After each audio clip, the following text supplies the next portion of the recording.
This podcast is sponsored by nobody. Hey dudes, welcome to Splat from the Past, the only 80s themed horror sci-fi show where things could get totally radical. Now, I am just so fucking excited for tonight's guest because this has been a while coming and I'm like a kid in a candy store, I'm still that kid sitting on the floor in my living room watching sitcoms back in the 80s. I will be talking to Evonne Kezios. Evonne, she was always, that familiar face, that girl on lots of great sitcoms in the 80s. Double Trouble, The Facts of Life, Family Matters, which is the first time I saw her. She did this wonderful Christmas episode. She was on The Greatest American Hero, starred the family, the pilot episode, and she was on Bodies of Evidence with George Clooney. And she had a part that was cut from one of my favorite cult movies of all time, Tuff Turf. And even though she was cut from that, she will be my third guest from the movie. And I cannot wait because I just love journeyman actors, especially from film and television, especially television, because they just, you see people and you wonder why they didn't become huge because they were so damn talented, and it's such a fickle business. You learn things about them, and I just cannot wait. It's my second interview of Summer June, and I'm so excited. And I am so fucking blessed, as I say all the time on this show, but I gotta keep saying it over and over again because I am a very lucky guy, and I cannot wait to find out more about Evonne. And she's been a teacher since then, and it's going to be a great discovery about things. So, yeah, here is my interview with Evonne Kezios.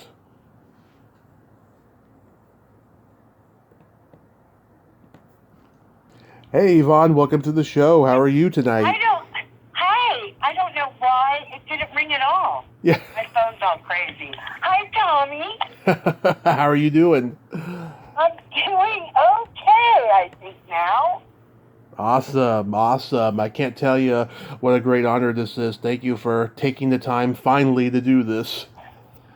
Listen, the honor's all mine, my friend. I really feel so you made me feel so special.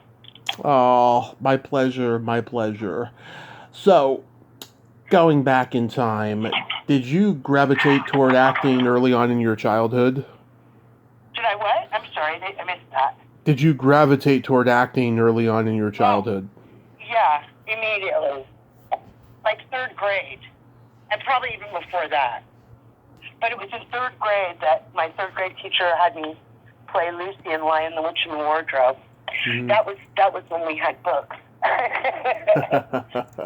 from then on, the first movies I used to, when I was little, I used to play by myself in the backyard and talk in an English accent because the Sound of Music and Mary Poppins and Oliver. I was in love with the Artful Dodger and I was in love with Julie Andrews. Oh, yeah. We all were.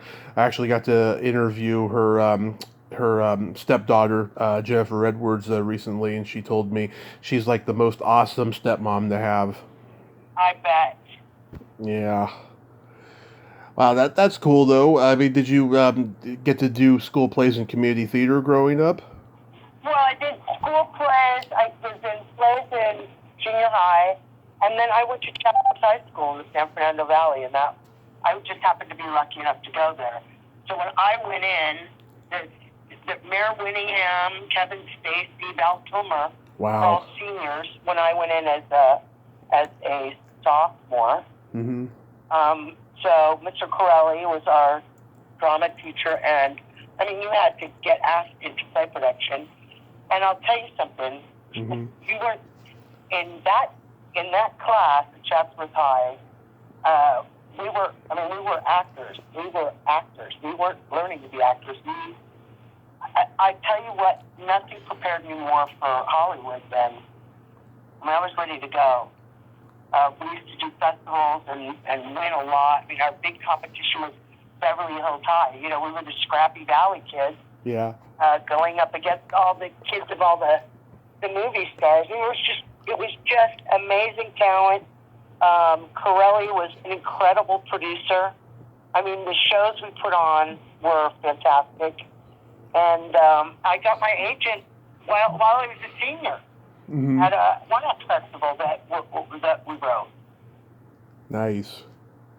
So I was lucky that way. Absolutely. I mean, it was the last wave of the magical time in Hollywood when everybody knew each other. Well, it's weird though, Tommy. I didn't really know people. I wasn't really good at selling myself, and I'll tell you, then it was like, I had an agent. I never got parts. I barely got called up because the only parts I could do was like best friend of the nude girl, right? Yeah. Then especially the best friend, the girl best friend was my guy best friend. Even now, I mean, you were asexual. You weren't really, it was like beautiful ingenue, and then this like kind of flat character. But I did. I mean, the first gig I got, I went. You always hear this. I went on someone else's interview. They needed to see Bobby Hoffman, who was big. He was the casting director of Happy Days and Mork and Mindy. I mean, he was huge at that time. And some kid that was in my acting class, Vince Chase, workshop in Hollywood, needed to go in with a scene. And so Vince asked if I would do it with them. And I went in, and sure enough, he didn't get the job. But then Bobby said, I've got something for you. And that's when I got the Star of the Family pilot. That was my first job, was a regular on a pilot. So are you born and raised in L.A.? Yeah, born and raised in L.A. And now I'm in Reno. How? I don't know. How this happened. I really don't. Yeah, it's funny because I thought. I love it. Yeah, it's funny because I thought you were a New York girl. Everybody thought, I think everybody thinks I'm Jewish and from New York, and my father was a priest, and I'm from the San Fernando Valley. Like the absolute opposite of that. I mean, you want to hear something funny? Is I used to go to the comedy stores, yeah, or when because I did temp work sometimes on the lot, and I worked at DreamWorks for a while too, and so I'm at the comedy store, and I'm standing in line for the restroom. And these two women in front of me, I get the little buzz, and they turn around and go, "You were hysterical!" And I'm like, I didn't perform. Because people, and when I was on the lot, people would look at me, and I'm like, they think that's that famous Jewish New York comic. I don't know why. I remind people of somebody, but no, Valley girl in California. Are you Greek? Yes, 100%. Yeah, Yes, the Greeks who invented everything and how to spell it. You're welcome. I love being Greek. I'm half Italian, so I have an acute sense of who's Greek, Italian, or Jewish. Right, because we're the same. Yeah. We've got that same kind of ethnic. Hey, we're loud and fun and smart and fabulous. Absolutely, and also too, we drive people crazy. Well, hey, I hope the good kind of crazy. Yeah. Don't they drive you crazy, Tommy? I know they do. Do they what? Drive you crazy. Don't they drive you crazy? Everyone drives me crazy. I know, me too. Yeah, don't even get me started. Yeah. How did you start doing this? How long have you been doing this? I just celebrated 5 years a couple weeks ago. Wow. Yeah, I had. Do you want to do television? I want to do a lot of things, and I've made so many contacts, but it's just like I just don't like the Hollywood game, of schmoozing and all that crap, It's hard to sell. I don't like it either. Yeah. I'll tell you what's funny is I went a couple years back. I was in LA at a friend's party who's an actor, and lucky enough that she's been working, as an actor her whole life. But yeah, that's Diane Delano. Oh yeah. Yeah, who was like she did Northern Exposure, and she's always working. Now I probably shouldn't say, but at this party, not Diane, but there was a lot of people that were my age, much older now, you know, and I remember like walking by some groups and hearing the same kind of stuff I heard when I was younger in LA, and it's the same like, oh, who did you see and everything, and I just went, oh my God, that selling of yourself, I was never good at that. So it was fortunate that I got things because people happened to see me, and they would call me in, but I never was good at selling. Yeah, I just, you know, I'd rather be integral, you know. I work hard writing screenplays, and I have all these dream projects I'd like to do, you know. I just hope by a miracle, you know, God will bless me with somebody who wants to work with me. Well, I'm sure. I mean, you've written screenplays? I've written screenplays, yes. Have you sent them to any, like, screenplay festivals or anything like that? No, because that is such a crapshoot, and I just think that Honey, I just people will think. see it. Do you know how much money they ask for? A lot of money to enter a script. Like, I'm telling you, here's what's funny about being in Reno.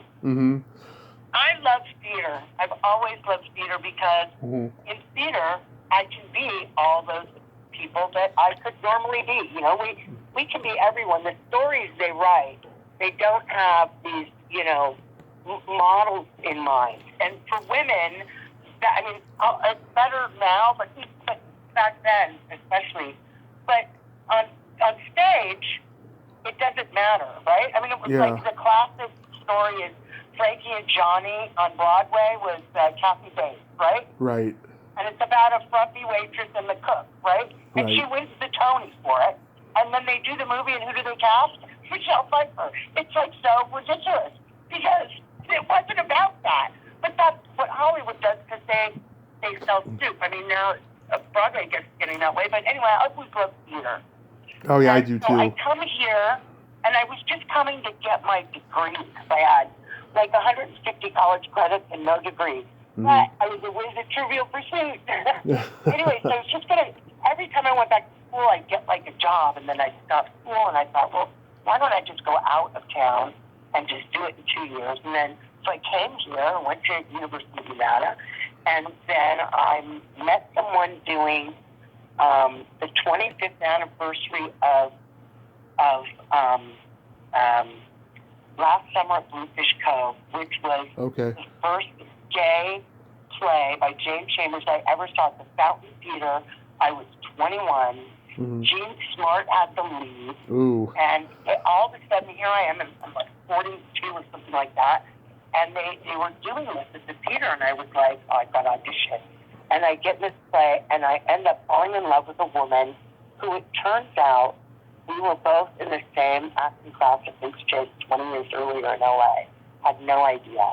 So I fell in love, I ended up staying, and, you know, we were together for 9-10 years, so I ended up staying, and then I became a teacher, so I, like, all of a sudden became some kind of, like, responsible adult, and then we broke up, and I'm like, what do I do now? Do I go back to LA? But now I'm established here, and I'll tell you what, I do the local theater. Yeah. And am I losing you? I've got my headphones on, but are you there? Oh, yeah, I'm here. Okay. So, and I've been able to do so much great theater here that I would never have been able to do in LA. Yeah. And when it comes right down to it, Tommy, I fucking love, can I say fucking? You can swear all you want. I fucking love acting. I'm an actor, you know? I'm an actor, goddammit, and I've been studying my whole life, and I love it. My idea of heaven is like a forest, like Midsummer Night's Dream, with everybody there. We do plays together, and then we hang out and have a cast party. I mean, seriously, that's heaven to me. I love that. And I've been fortunate enough to do all kinds of great things. And let me tell you that the local theaters here, they've risen and risen, and they're developing. We've got a Cordillera Film Festival right now that Emily Salagold put together with, like, a great board. I mean, Disney people, and they're making movies here. They're making short films. I've got two friends that have submitted scripts, and they're not paying a lot of money, and they're getting, well, one of them, she had a short film.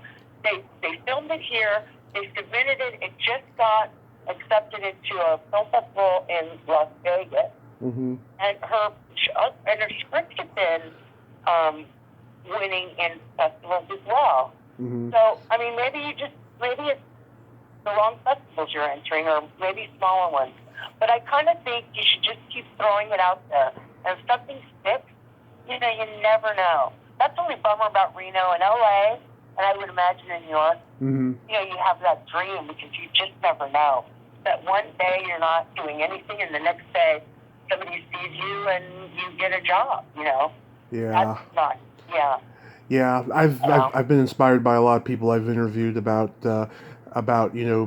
doing local stuff. I live here in Reading the last 5 years. We're going to be moving anywhere but here pretty soon, and I'm sure the next place I move, it'll be a better community and a much better place for me. Especially if you're Russian, so you don't need LA. Exactly. I wanted to move there for so long, but in the last few years, I've been very skeptical of it. Damn. Yeah. You there? Yeah, I'm here. Hang on, I'm trying to put these away. Wait. Okay. So yeah, you don't need a late writer. And will you send me something? What have you written? Send me a script. You will love this horror movie I wrote because the two female lead characters are lesbians. Oh well, I love anything with lesbians in it. Yes. You will love this. But are they written well? I hope so. I mean, I've had a couple friends. Scary or funny scary? It's a little of both. So I've sent it to a couple of friends. They told me I was very respectful and very pro-lesbian in this script. I was glad. I didn't want to offend anybody. So they told me they liked the lesbian relationship in the movie, and I'm like, I'm glad. Oh, will you send it to me? I will. Just later on Facebook, give me your email and I'll send it. Yeah, something's gonna pop for you, buddy. Thank you. I mean, I can't believe what you're doing. I'm amazed. Yeah. You're tenacious. You go get it. So I wouldn't don't sell yourself short. Oh, I'm not. It's just, when you've been doing it for a long time, you can be, pessimistic on some days, but optimistic on some days. I had a bad day today, so that's why I seem like I'm down on myself. That's all. Well, what happened? Nothing that I want to publicly say. It was just I had this. This isn't live, is it? Is this live? No, it's pre-recorded. Okay. But I'm like blah blah blah blah blah. I'm sitting there like, what am I going to talk about? Nothing, but I'll just talk a lot about nothing. No, but I had plans to do some stuff, and they got changed for the 100th time. But it's nothing that big or anything. It's not life changing or anything like that. But it's just I'm annoyed is what I am. That's pretty much it. Yeah, I hear you. I saw one of your rants, and I'm like, oh, he's not like me. Yeah. I hate stupid people. The key words are like-minded. Now, I ask a lot of people who worked primarily in television this. Did you work primarily in television because it paid better than movies? No, I worked in television because those were the jobs I got. Okay. I mean, honestly, the money was and that's what people look at to view if you're successful. I did original plays. One, I did Scorchers at the Whitefire. It was great. I mean, that was when they were, I know it was before Sally Struthers was doing her Feed the Children. Yeah. But I mean, there's certain people that I met that were complimentary, and I will always love Sally Struthers because I remember coming backstage and going, I haven't seen physical comedy like that since Lucy, and I was just like, what? And that was one of the best compliments from someone that was in a great show. And and then they made that into a film, of course, not with me. And then I did an original piece at Celebration Theater on Santa Monica that I was getting recognized 6 years later in San Francisco or on the street. It was a 6-week 99-seat house, and that was written by Pamela Gray. She wrote Walk on the Moon. She's written for a lot of Star Trek and Mm-hmm. wrote Where the Heart Is. Really an unbelievable script. And then I get a job doing a sitcom where the hardest part of it was, how am I going to make this funny? Yeah. And because, again, they were really one-dimensional. Although, a lot of times I get hired for a day job here, but I get hired like Officer Parker, and I go in and I shoot the day, and then they call my agent. They go, "We want a recurring," and they change my name to some like Jewish New York name. Yeah. Every time. Like then I come back as Officer Sternberg, and I'm like, I'm not Jewish, but I mean I don't care. But that was like the George Clooney one, and then what happened to me, and I would tell people, I'm like going. It was like, I think they went 2 years with that show. That's when they used to do like 13 and then they buy them.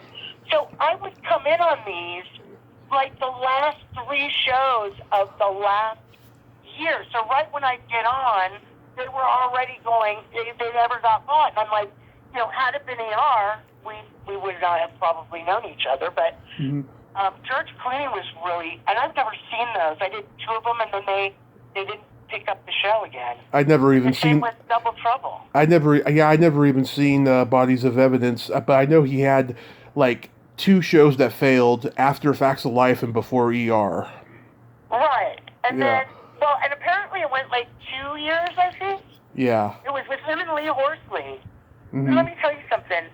He was the nicest because all my scenes were with him, and I first met him in the makeup trailer, and he wasn't the George Clooney we all know now. Mm-hmm.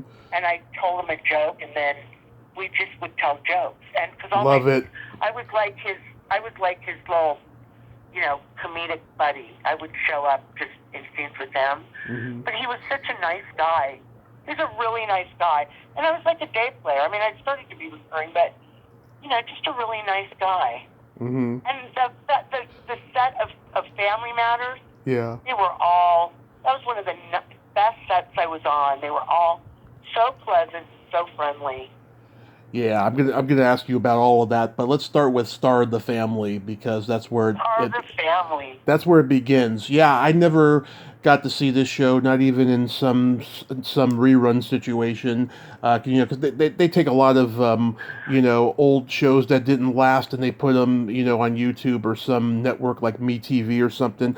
Yeah, that didn't go. Here's what happened with that boy. Yeah. What an intro into Hollywood. So it had been like I'd had an agent for like 3 years. I'd never gotten anything. Yeah. And then I went on that audition with that guy, and they looked at me for this new pilot called Star of the Family. Best friend of the young ingenue singing girl, right? Mm-hmm. And it was with Brian Dennehy, who is really wonderful, was really wonderful. And anyway, so all of a sudden I find myself going to, Century City to ABC and, 5 auditions. Ian Branston was the head of casting there. And I must have had 5 callbacks. And then my agent calls, and I had this little agent, and they go, "Oh my God, you got the part." And it was like, "Oh my God." Right? And then everybody was freaking out. Mm-hmm. And so I pull up the first couple of days, because it's a 2-week shoot for the pilot. And the first couple of days, I'm parking on the street, and I'm going at ABC, mm-hmm. and I'm going in, and they go, "Where are you parking?" And I'm like, "Out there." And they go, No. And they point, and there's a parking space with my name on it, right? But that didn't mean anything. It was like, oh my God. So the original script, the first run through, and the original script, it was really funny. I had a really funny part. That's how I got the gig. But back then, in 83 or whatever it was. 82. I was saying, like, it, referring to sex. Like, did you do it? And by the time we shot that show, mm-hmm. they had taken you couldn't even say it. Yeah. And so the writer, I didn't know the writer. I was like young and I didn't know anybody. I wasn't the star or anything. And there was like a lot of character actors from Brian Dennehy. So they were all in the game, but they had to rewrite my part and it ended up being, the first time I did the run through were we all there. I remember walking off the set and who was it? Somebody one of the execs comes over, and this is like television, this is like movie stuff. And I'm walking away, and he touches my shoulder, and he leans down, and he goes, "You're a star." And I was like, shit. But the pilot got shot, and the part had been like, it was just so bland. So I'm sitting at the dinner table, right? And I didn't have a powerful agent. And there's the phone, and I go in the room, and my whole family's got brothers, and my best friend's over. My parents were all sitting back there. And then my agent calls, and they go, they picked up the pilot, but they're not picking you up. And I was like, what? And they go, yeah. What? Like, okay. And I'm like, okay. And like, they, and then I had to go, I was okay, but I had to go into the dinner table with like 7 people sitting there and sit down, and I just went, well, I didn't get the part anymore. And it was just like, oh my God. But, listen, I've always been used to rejection. Yeah. Always. But then I would do gigs, and, I started getting parts, and Double Trouble was the same thing. It was a day job. The next thing I know, they're writing in lines. And the great thing is the writers, that's when I learned about writers. Because some of those writers would be lucky if they got one of their lines in a script. And if I had their line was going to be read great. Listen, I'm terrific. They're lost. Yeah. And now I think, I got Graves' disease. When I got older, I was like right before I turned 40. I got Graves' disease, so my eyeballs popped out of my head. And, not attractive. So I was like, well, I could barely do it before. I mean, the way you look and how people are so mean. Yeah. It's just like unbelievable. And then I look at pictures and I go, I was fucking adorable. Oh, yeah, you were. I'll do that. Yeah, well, you'd always get like, oh, I went up for a B-movie, zombie movie about women, a gang of women zombies that rode motorcycles. And my character ate all the time, candy. And then I went on these 2 callbacks, and I was thinking about this new agency. And this woman walked in with my manager, and she goes, "You didn't get the part." And I go, "Oh, okay." And then she goes, "Do you want to know why?" "I'll tell you why. They said you weren't pretty enough." And she said that in front of my manager and to me. There was no reason to say that. And I thought to myself, I'm not pretty enough to play a zombie that eats chocolate. Are you fucking kidding? Of course, I fired her right away. Because that was just like, why would you say that? Well, I was good. It's just like, what a nasty thing to say. I was pretty enough to be a zombie motorcycle person, Tommy. Wait a second. What movie was that? I have no idea. I don't even know if it ever got made. Okay. Saying how nasty people are. It's like, fuck you. Yeah. I used it as stand-up routine, so it was okay. I wasn't. I know how good I am. Yeah. I know how good I am. And I know how good I am on stage. I have always thought that you were hilarious, and I have always thought that you were cute as a button. I won't lie. I did have a fantasy of you back in the day. You did not. Come on, I didn't do that much stuff. How would you even know me? Well, 'cause seeing you, on Family Matters and Double Trouble. Are you serious? Really? I have always thought you were cute. Always. Well, thanks, Tommy. Yes. And, being that I'm bisexual, I can tell who's bisexual or gay or whatever, right? So I knew you were lesbian before, we connected on Facebook. I just had that instinct that you were, and that's why I was attracted to you. I am, and there's no women here in Reno. Really? If anybody's listening, I am very adorable, and I own my own home, and I'm a local favorite here. Come on out to Reno and meet me and take me out. Well, I can't believe that, but that's funny because when you started contacting me, I'm like, what? Who's going to even care about who I am? I care, and that's all that matters. I love because you. I mean, I want you to know you've become very attractive to me right now. Oh, good. Maybe. Tell me more, Tommy. No, tell me more. I just think that you're a hottie. I just like that you're a hottie, and I had this fantasy, but I don't think It I should. was. I don't think I should tell it. What was your fantasy? Tell me. Tell me your fantasy. Walking you, Tell me. walking you through a park on a late night, in this kind of breezy weather, and you needed my jacket, and a kiss led to sitting on the ground, laid you down gently on my jacket, and I gave you a nice little finger bang. Not your big penis. It's decent. I'll just leave it to that. I love that you just told me your fantasy, that you had a fantasy from Family Matters. That is fascinating. Yes. Thank you for sharing. My pleasure. It's always nice to know. Absolutely.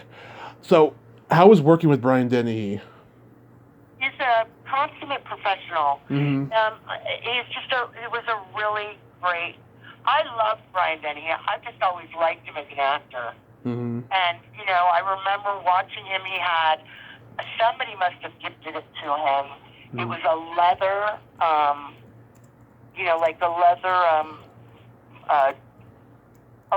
leather journal that he could fit television scripts or film scripts in, mm-hmm. with his name on it.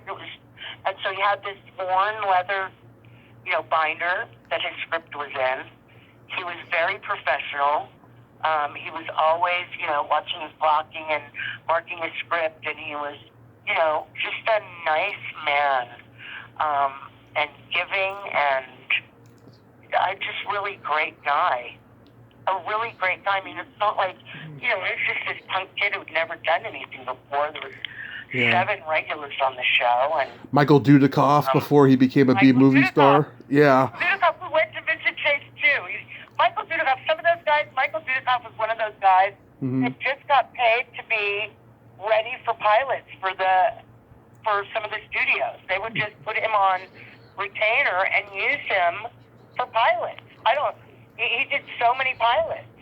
And Judy Pioli, who I had a serious crush on her, and Todd Sussman, who at that time did all kinds of shows. I've been trying to find him forever. He's not on social media. I mean, I can't believe I remember these names. Yeah. And Kathy Mason, who was brand new, she was a singer. She was the star of the family. Yeah. Yeah, that's so cool. And let me tell you, that's where you learn how, once it was over, they're fawning all over you, and you've got flowers and your name on the parking space. And then nobody even calls you and says, hey, it's just like you're gone. They don't even say, send a note and say, it was really great working with you. And the only thing that happened was, I remember the writer, before I found out, after we did I started the family. Oh, that was the cool thing. The producers, the comic that opened for our show, the one time we did it, because we just did the pilot, was Robin Williams, because he was one of the producers. And so Tom Hanks was there. So after we filmed the show, right behind the set is Robin Williams. Tom Hanks had just gotten married. I didn't realize she was Greek. They actually got married at my church in the valley. Huh. But Tom Hanks was just off Bosom Buddies. And let me just say that when Bosom Buddies started, I knew right away. Colin Taylor was it for me. I don't know how I knew, because it was 40 years ago. Yeah. But I've had a crush on Colin Taylor since I was 18. Yeah. And was I just love her, and I'm so glad that she is who she is. But anyway, so that was kind of cool. But that was kind of probably in his cocaine days for Robin Williams, because he just did not stop. He did not stop. No. But I can see why. I think you just feel like you have to put on a show. He probably had anxiety. I have social anxiety. You wouldn't think, because I'm so loud and I put myself out there. But you only have 2 choices: stand in a corner or kind of put yourself out. Yeah. I would have thought. I think, when the more I think about it, I know people are going to go, well, yeah, you didn't make it. But even doing the little I did, people are really weird that you don't even know. Yeah. Because they think that whatever their trip is, people say the weirdest stuff. They do. When they find out you're on TV, it's just kind of weird. And I thought to myself, especially being gay, my father's a priest, Mm-hmm. so I was kind of and I lived in LA, so I could really section my life off, but I was really worried about, especially getting the pilot stuff, what am I going to do? I don't want people in my business. And it was kind of scary. I mean, it was really neat to sign contracts that gave you a certain percentage of your character was going to be on a lunchbox. Yeah. I'm really sorry that never happened. But the more I think about it, especially with my life, I'm like, I would love to, and I have to do it, even though I'm an old person now, but I really need to go to New York and audition for something. I don't care if I get it, Yeah. but I would love to do that. But anyway, I don't know that I could have lasted if I was famous like that, because it would have, like you said, that's so gross to have people say things about you and you don't know, and I just don't know how stars do it. I don't know how non-stars do it. I have no idea. It's really scary to me. I mean, you'd think, well, I'd like to be, I'd like to be a famous Broadway actor. That would be okay. Yeah.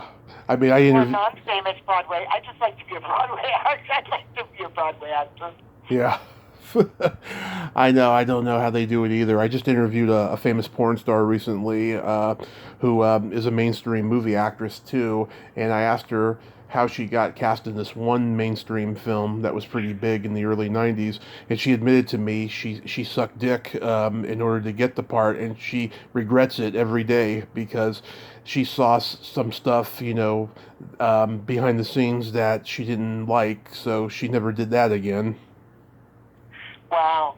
See, I knew a lot of the young boys, the young men, Mm-hmm. a lot of them were courted by, and that's when Hollywood wasn't like, it was run by the gays. Yeah. Well, you couldn't be gay and play a gay person.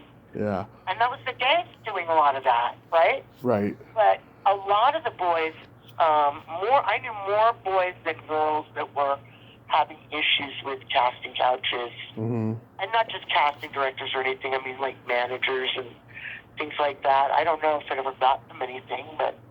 Mm-hmm. Let's see if you remember this. The first time... How gross does someone have to be to use something to get someone to... That's just so gross. It is. It is really... I feel bad for people, because I don't blame them. It's like, especially when you're like, this is what you want, you think it'll happen, and maybe it does. I mean, it might have happened for them, but still, how gross is that person? It's pathetic. It really is. Do you remember the TV movie The First Time? Oh, yeah. Jennifer Jason Leigh. Yep. And who was the other girl who I loved? She was so funny. Krista. So great. Krista Erickson. Is that who it was? Yeah, she was the bitch in Little Darlings. She was so good. I really liked her. And that was the first time I was on location, but here's what happened. It was like, I'm like, oh, great. So we start our scene, and this is what I would get. Yeah. Because I would get this a lot in casting. It's like, well, you're larger than life, right? Mm-hmm. And I always hated that. And I'm like, no, I'm life, and you're all just smaller than life, right? So it was like, oh, well, you have to tone it down a little bit. And I remember I was doing this great job, and then they went, just like tone it down a little, and then it was monotone. I remember watching going, I hate this. Street going, yeah, so, and I was like, fuck, don't ever listen to them. Yeah. And I listened to them, and it turned into this monotone, like, what are you talking about? I hated when people said that. Like, I'm not larger than life. Yeah. I'm life. You all are too, tiny. I mean, I was taking film workshop, but, maybe I am too big for film. I don't know. No, I think... It fucked up my performance, I can tell you that. I think they're fucked up. Don't worry. Although it was really cool. That was when it was raining, and they had extras standing outside the rain. And I started to have some of them come into my trailer, which they looked at me like I was like, what are you doing? and the extras were so happy. And actually, you want to hear something really funny? Is that Go happened ahead. again when I did Suddenly Susan, Mm-hmm. and like a couple of years ago, Mm-hmm. I get this message on Facebook, and it was one of those extras who said, "Oh my God, were you on Suddenly? You were on Suddenly Susan, and you let us come into your trailer." And I was like, "Oh my God!" And it was like years ago, but it meant a lot to her. She's a really nice person. So now we're Facebook friends. And Brooke Shields, so funny, so beautiful. Yeah. That's when I realized it. I'm on the set. Tony Sepulveda, the Warner Brothers gave me a lot of jobs. I'm on the set, and in walks Brooke Shields. And I was like, okay, send me Brooke Shields. So she walks in, and she is stunningly beautiful. More beautiful than on television, right? Mm-hmm. But the minute she walked in, I looked at this woman who I didn't know and didn't know me, and yet I knew everything about her. I knew she was engaged to Andre Agassi. I knew all about her growing up and her mother and blah, blah, blah. And I went, how gross is that? I felt gross. I was just like, ew, I shouldn't know this about her. And how weird is it to be a person like that and know that people know all about your private life? Yeah. I mean, isn't that weird that I would know all these private things about her? And that's when I went, oh, I don't know if I want that. Yeah. She was so funny. She started singing, because I just had a small part where I'm like, I did, and I like waiting in line forever. She tries to cut in line, and I'm like going, I had a baby, right? I was pregnant when I got in this line, some good one-liner or something like that. But I remember at one point it was just her and I on the set. I was looking, like, where's that baby? And she started singing, "Having my baby, I'm a woman," and we started singing it. And I just thought, what a great gal. Yeah. And smart and funny. Yeah. I've talked to Krista, and I talked to Peter Barton. He was in it too. Yes, he was. And what's his name? He played Rocco in The Godfather. Alex Rocco. Yeah, right? Yeah. And what's her name? Susan Anspaugh. Yes. And Harriet Nelson. Yes. Yes. People have told me she had a potty mouth. I didn't really talk to her, but I remember those people were all in it. And Krista, what's she doing? Okay. You know who she reminded me of? Who? What's that actress that died young?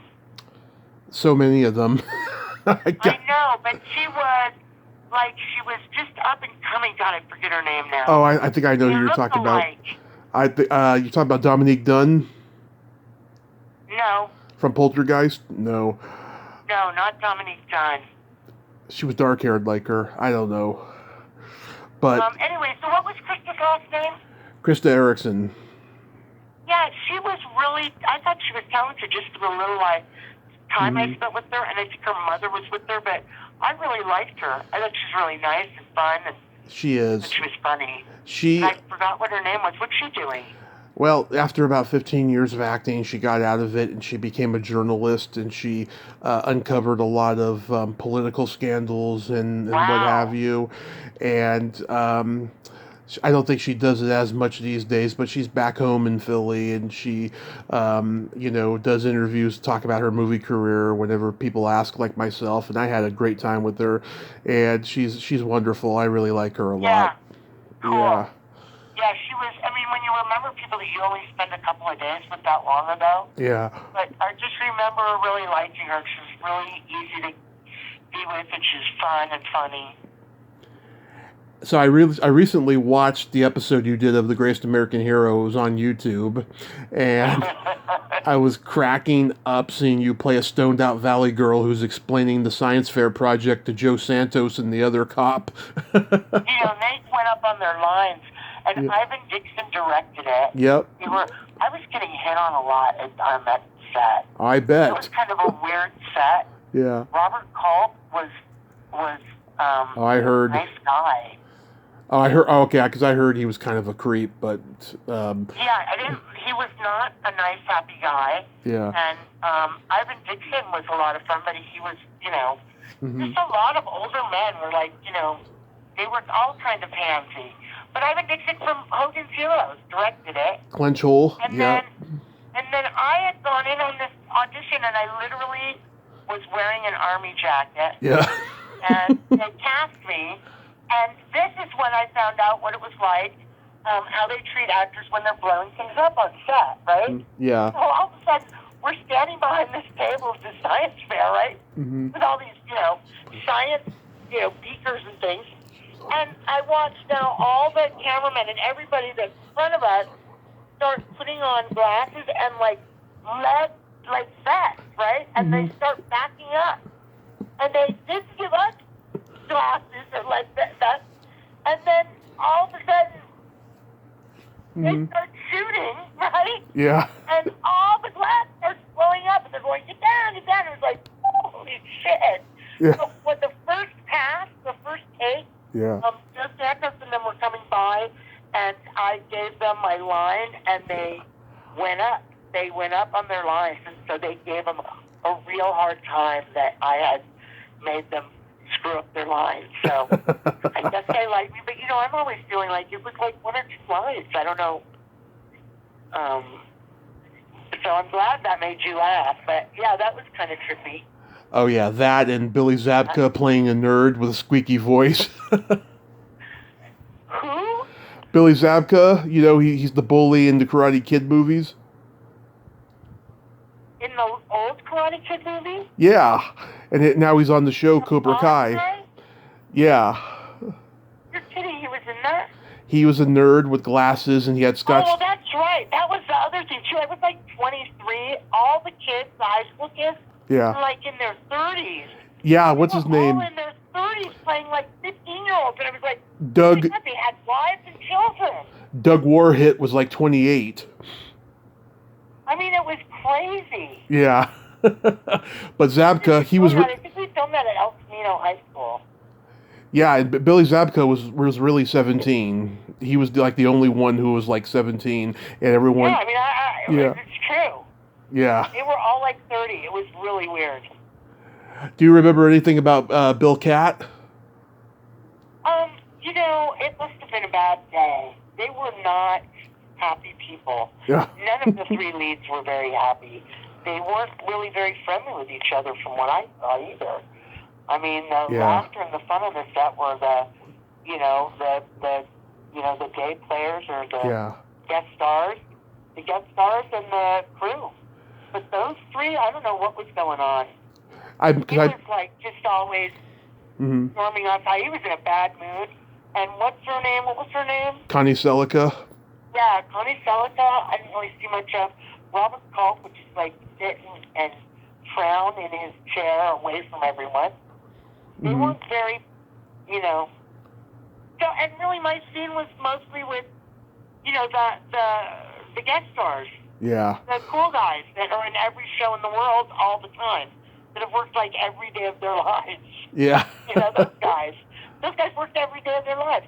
And that was what was lucky about being a guy like that. It was I played third detective for 50 years and bought this beautiful $1 billion home, and nobody knows who I am, but I'm always the guy that says, yes, Captain, I mean, those guys that get those roles all the time, that's just their gig.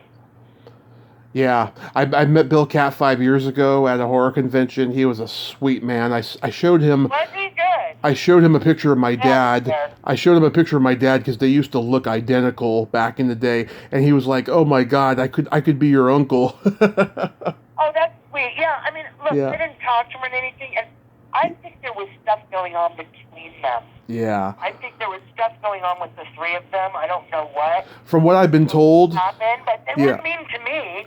They just were very not happy, it seemed. Yeah, from what I've been told, the first 2 seasons was a happy set, and then the last one was miserable, and this was the last one, so... Yeah, well, that was it. They weren't happy campers. That's sad. Well, how was the set of Double Trouble? Well, that was, the coolest, because, was that the one? Maybe that was the one I got in. No, it was Star Family Exchange. With Bobby Hoffman, not Double Trouble. So Double Trouble, I remember getting a call as we're going to travel agency, you're going up for part on Double Trouble. That was Margaret Gator, right? Yeah. And they go, don't tell me it's the Doublemint twins. And it's the Doublemint twins, right? And I'm like, oh no. right? Because I'd go on these sitcoms and they were like, Mm-hmm. so anyway, I get the part, a guest starring role. Mm-hmm. And it's the Seagal twins, who are Katie Seagal's little sisters. Mm-hmm. From, Married with Children and from the Gene motorcycle. Gene and Liz Seagal. Yeah, Gene and Liz Seagal, who are Mm-hmm. adorable. And Pat Richardson, Yeah. before Kirk Tim Allen hit, and Donnelly Rhodes. Mm-hmm. And Janice Hurst was producing, who I adored. And Yeah. Don Boab, the best director in television, and I loved him. Mm-hmm. And that was like, John Boab really was a fan of mine. Yeah. And he, every time I was walking into a class that he was speaking at, an acting class in Hollywood. Mm-hmm. But they were already in the class, and had just walked in the hallway so they couldn't see me. And he was talking to the class about me, because I went to this class, and he said, that I was the funniest actor he had ever met. But he couldn't cast me in anything, because there wasn't, they just didn't want to see. They didn't write for any women. They just wrote for ingenues, and there was no. It's not like even now. It's not like Superbad, where you've got two really overweight, dorky, not attractive guys. Are these beautiful girls, and they have full-rounded characters, and they're sexual, and this. That just doesn't happen.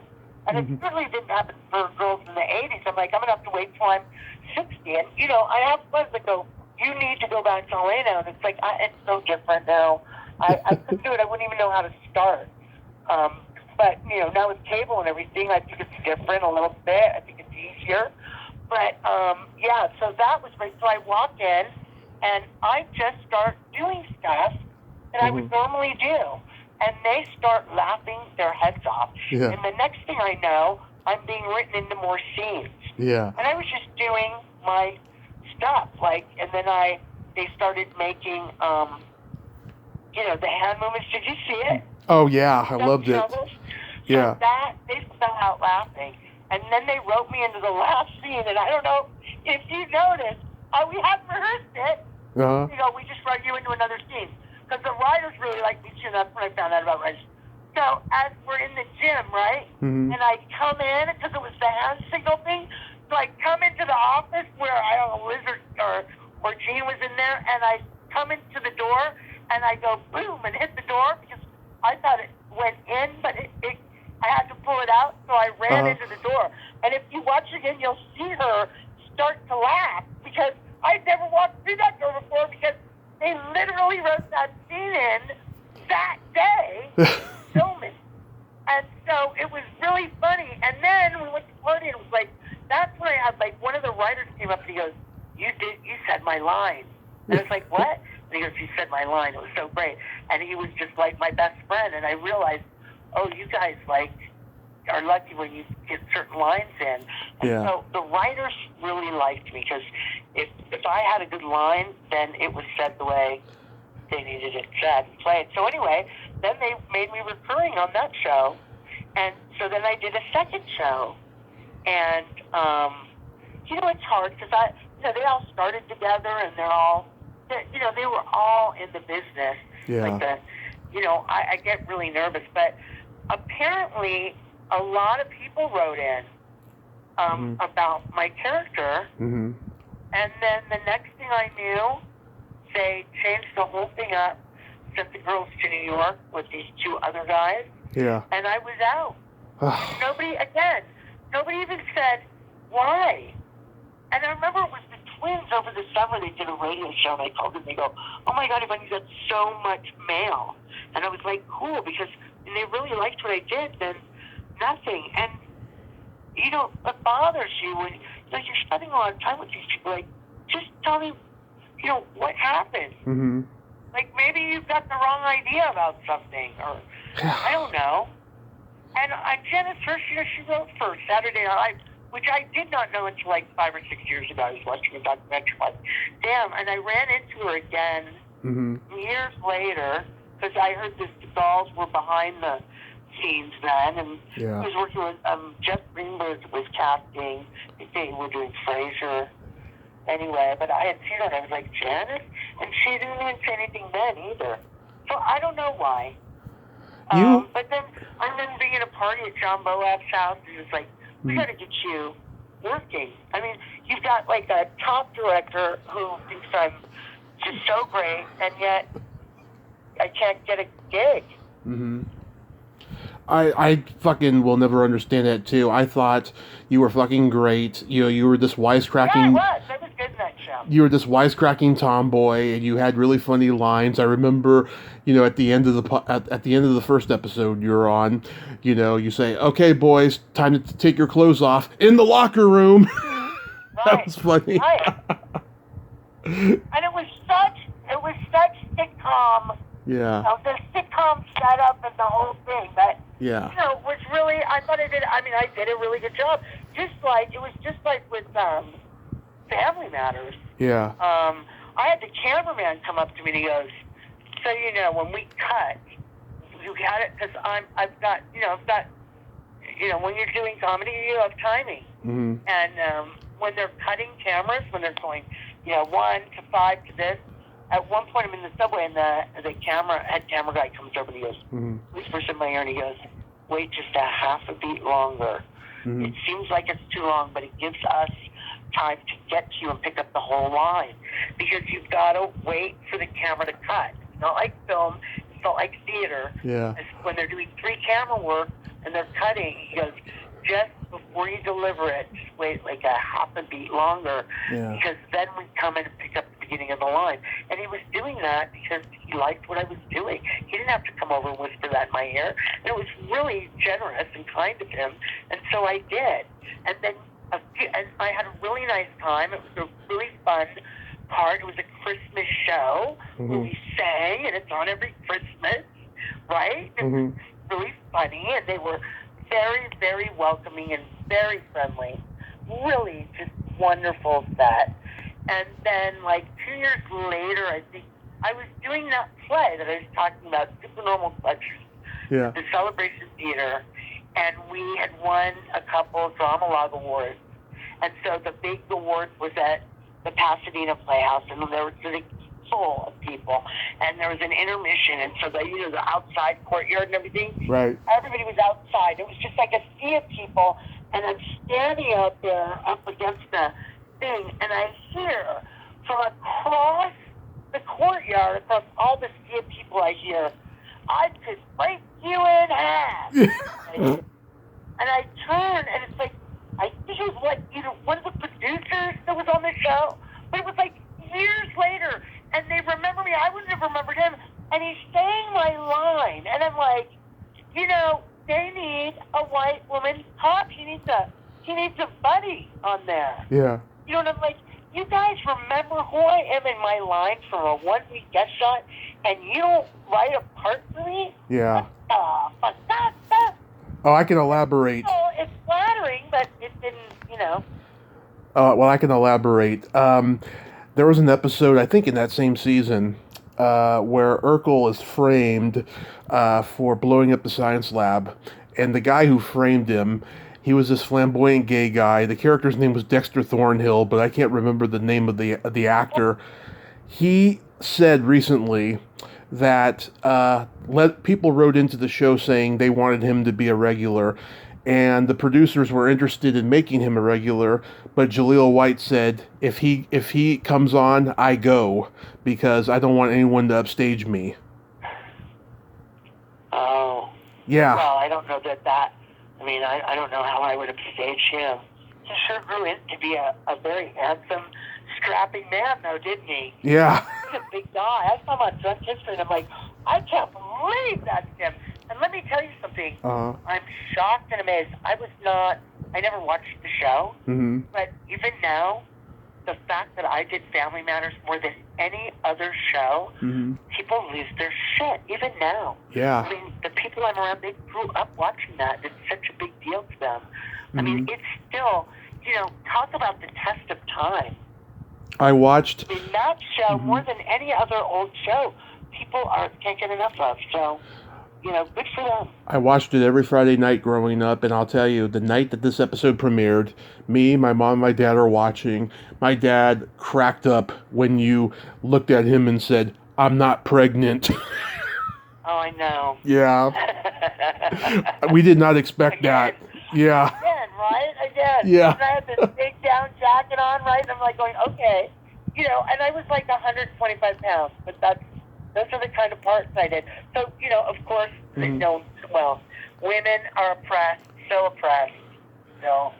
But back. Oh, wow. Yeah. But back to Double Trouble, though. Yeah, I think that, people. So, yeah, Double Trouble was really cool. I don't know what happened. That was upsetting to me because I never figured out why. I mean, I know they decided to just revamp the show, but I thought they'd at least talk to me or tell me what happened. Mm-hmm. Yeah. I know they liked me. Yeah, so after you left, they brought in Jonathan Schmock and Jim Vallely, the Funny Boys. Right. And they were great, but they had a pilot of their own that didn't get sold. It was from the same producers. I watched it on YouTube. It was fucking terrible. It was a pilot where they are the only guys at an all-girls nursing school, and Kathy Silvers from Happy Days was on it, and Stacey Nelkin, who's a friend of mine. I've interviewed her a couple times, and it was just a horrible, unfunny pilot. And then next thing you know, they're on Double Trouble. Yeah. Well, there you go. But I don't think the people knew what to make of Double Trouble because I don't think they were used to seeing two identical twins who had different personalities. Really? I thought it was kind of a used up premise. Yeah, well, people were used. I know. I was brought in for comic relief, which I thought I served very well. Yeah, well, I think that people were. Richardson went on to the Tim Allen show. Yeah. She was really nice. She went out of her way to be, nice to me. And that was probably just seemed like I was just so, out of, I just was very, it was hard for me to be so, I just felt so nervous around everybody. Yeah, I mean, people were so used to seeing, twins wear the same clothes, go everywhere, talk at the same time, like in the They were nice girls, too. They were very nice. Like in the Double Mint commercials and stuff, but I don't think that, that they were expecting... But wasn't their dad Dick Morrow, right? No, their dad was Boris Segal. Why do I know? Who did I work with that was or did that just happen then? He remember what happened to Vic Morrow with the helicopter? No, Jennifer Jason Leigh is Vic Morrow's daughter. That was it. Yeah. That was it. What a horror. That was a sad tragedy. Oh my God. Yeah. That was pretty bad. Oh my God, Tommy, I can't believe I'm remembering all these things. Seriously. Yeah. Well, I want to get to Tuff Turf because I love this movie, and you mentioned to me that you had been cut from it. So what happened with that? I think I was cut from it. I don't know. I went into a casting call, and I felt like it seemed like whoever was doing it was one of the producers that saw me. I don't know who it was, but they were talking to me like they knew who I was. And I'm like going, yeah. And then they just said, all right. And I got a day job as Muppy. Yeah. I'm one of the rich kids at the country club dance. And so I show up for the day, and their filming's just not going. I mean, we sat around in our trailers. Yeah.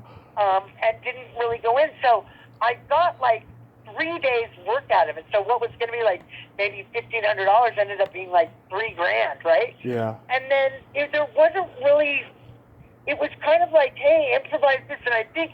What we did was we were at the table where they came in, and this was James Spader's first movie. Mm-hmm. I mean, nobody, he wasn't, and it was Robert Downey Jr. had a mohawk, right? And he was doing Saturday Night Live. Was he? He had just started that, maybe. I think he was just about to, yeah. But his dad, was the director of Saturday Night Live, wasn't he? Or was it the Carson show? No. No, he was a writer. Saturday Night Live. No. His Yeah. his uncle Jim Downey was a writer for many years on Saturday Night Live. Right. Yeah. So they were in it. Actually, and two actors that I actually absolutely adore. Mm-hmm. I didn't realize at the time because I hadn't really seen them. Mm-hmm. But I mean, those guys, I love them. I just love them. I love everything they do. I really do. And I'm glad Spader, because they were putting him in these weird parts that worked for him. But yeah. I love where he's been at. And Robert Downey Jr., Jesus Christ, what a fucking talent. Both of those guys. Mm-hmm. Anyway, so I was this Muffy, this like, the antithesis of me. I played a couple of weird characters that had names like Muffy and stuff. Yeah. Anyway, so they came in, they were the hoodlums. They were from the other side, the poor kids from the other side of the track. And they came in and we were like, ew, oh. And then, we said a couple of things to them. I think I was on the cutting room floor, but maybe there's a shot or two of me in there. I remember it played somewhere and I had relatives in Australia that were like calling my family going, oh my God, we saw her name. But so, I don't know, because I don't think I've ever seen it. I remember you are seen in the country club, but you don't have any lines. You were wearing a white dress and your hair was all spiffy. Yes. Yeah. Yes, oh my God. Yeah. Wait a minute, what dress was that? Oh my God. I don't know. But that famous part when Olivia Barash is talking about blowjobs with the other country club girls, right? The director, Fritz Kurse, he told me that he wrote that dialogue for her because in the script, all it said was that, they talk about oral sex, but it didn't have any dialogue. So Fritz wrote that for her. And I couldn't believe it because I asked an old co-star of hers from a sitcom if she had ever seen Tuff Turf in that scene, right? And she's like, no, but that's a conversation she would have in real life. Yeah, right? Good for him for doing that. Yeah. Good for him for doing that. Yeah, because I guess that is a real cult film now, isn't it? Oh, yeah. I mean, it's got, Yeah, everybody seems to know about that film, which is kind of funny. I never saw it. The guy, the guy who plays the bad guy, Paul Mones, he got out of the business and became a director for a little while, and now he's like MIA. I've been trying to find him forever for an interview.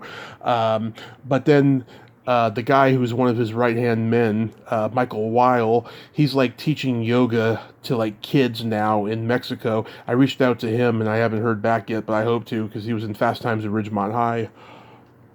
That was a great movie. That was, those are coming-of-age movies. Those ones, God. Those are the best, yeah. And Ferris Bueller, all those movies, God.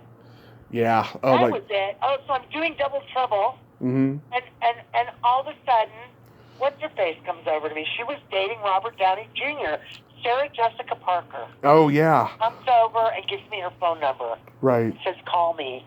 And I'm such a fucking... because I'm so nervous and go, I can't call her. What am I going to say? I don't know what to say. Yeah. She actually tried. I think it was because of her I got sent on a date or something, but they videotaped me. I was terrible on videotape. And I never called because I was too shy and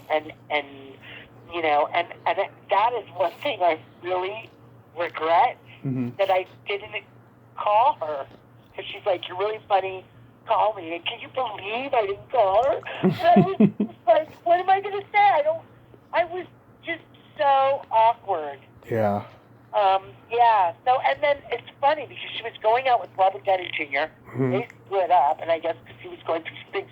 And then, of course, her type, right? Matthew Broderick, which, was the perfect thing for her. And what can I say? She was so nice to me. I wish I would have called, but I just felt too stupid.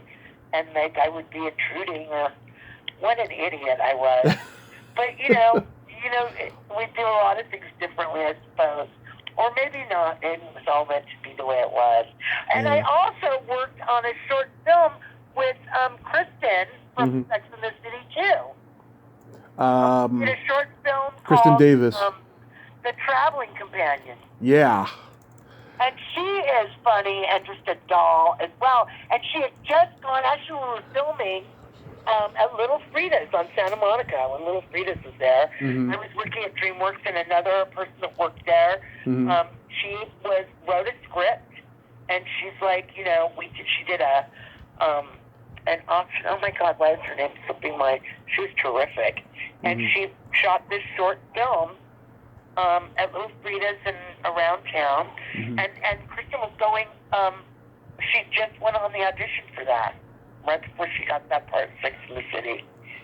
Yeah, Kristen Davis. And again, you keep thinking, oh, these people must be. But let me tell you, all the especially the women that I've met were all so lovely and friendly and nice. They were not catty like they are today. No, they were. I don't know if they are. I think people say that, but that was never ever. I mean, I might have seemed that way because maybe I seemed standoffish because I was just so nervous and afraid. Didn't know. I felt like an idiot. Like I don't have anything to talk about. So I was just really shy. But I don't seem like I'm shy.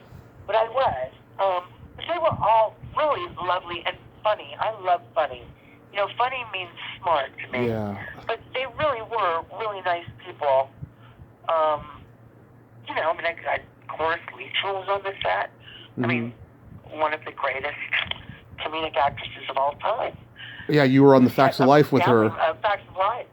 Yeah. I couldn't believe I was standing on a set with Cloris Leachman, who then when I walked off after shooting and she was scared of us, we're like, Cloris Leachman. Mm-hmm. Right? And so then sometimes with this extra we would laugh a lot, and she'd walk by and we'd go silently, we'd go, yeah, like that, right? Blucher. I was in awe of Cloris Leachman. Another show that John Moab directed. Yeah. It wasn't for John Moab and Tony Sepulveda, I'd never have a job. I mean, really, those guys gave me the few jobs I had. I think a lot of them. So we were shooting. That's when I learned that people don't give a performance until they just underwhelm so badly, and then they do all this crazy stuff when you're rolling. And I was like, that's fucked up. What are you doing, right? Where they just don't give you anything, and then all of a sudden their whole performance changes when you're actually taping, which is kind of fucked up to do because we're all actors and we need to So that was interesting. But anyway, so I remember walking through the door off the set because we were taping, and sitting right there when I came out the door backstage, in front of the television monitor, was Cloris Leachman, who turns to me and says, "Great job." And I was just like, "Thank you," because we hadn't spoken anything because we didn't have any scenes together. So those are some of those things where you go, Cloris Leachman liked my work and liked it enough to turn around and tell me, which I thought was the coolest thing. Coolest thing. Yeah. Really cool. That is sweet. Yeah. Yeah. Do you remember anything from the rape of Richard Beck? I studied with Vincent Chase, who passed away a few years ago, and I can't even tell you, it's the most devastating thing in the world. He was a genius. He trained a lot of people. Tom Shadyac, Bill Paxton, so many actors came out of there. And I started to go to him when I was just getting out of high school, and then after years I came back because it was expensive. It was like $600 a month, and so after a while I had to stop. And then I remember calling him and going, "Can I have a private with you?" Because he would work with you, and I had this part of this raped girl. The scene was that I had been raped. Yeah. And so I go and work with him, and he goes, "You should come back." And I'm like, I don't have the money. And Vince he said, "I'm giving you a lifetime scholarship to my workshop." And he was like a father to me, really. I loved that man. Yeah. So bad I wasn't there when he passed away. I don't know what happened because I was here. And it's something I'll regret forever. But anyway, so I go to him, and then I go to this, reading, and I go in there, and I read, and they're all going. There's like 5 people, and they go, "That was very good. So, you must have had experience or something like that."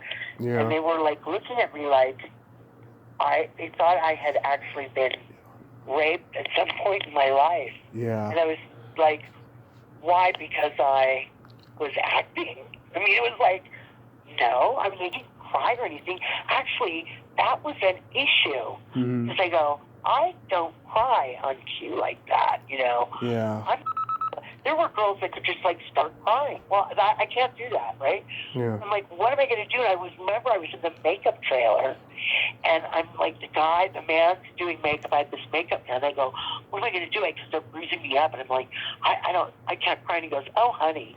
And he gets this, it looked like a one-hitter, like a hot pipe one-hitter. Yeah. But he goes, oh, honey, let me tell you about George C. Scott. He used to do this on stage. Yeah. And they're methylated crystals. And so he goes, open your eyes. And he goes, and he blows through this thing, and the menthol smoke, you know, just from the menthol crystals gets in my eyes, and they start tearing up. Well, the minute your eyes start tearing up, you can do whatever you want, right? It's full fine. So I go, oh my God. Well, he goes, I'll come on set right before you're ready to shoot. I mean, what a nice, I don't even know the guy. Well, I mean, that was just like a gift from God, right? And so here I am, and I'm in a hospital gown, on a fucking, like, you know, on a little hospital table with stirrups, and there's this actor, like, playing a doctor between my legs. Which, you know, I'm like in my 20s, I'm going, oh my God, and you're nervous, and you're hot, you're sweating, and it's like, oh my God. And so, and I'm all bruised up, and I do my line, and right before we started rolling, there's this little, and he was an older guy with this little tackle box of tricks and stuff, and he comes up right before they start, and he blows the stuff in my eye, and I start tearing up, and I can control how much I did, and then I did it. It was Meredith Baxter Burney, and it was, you know, what's his face? Richard Crenna?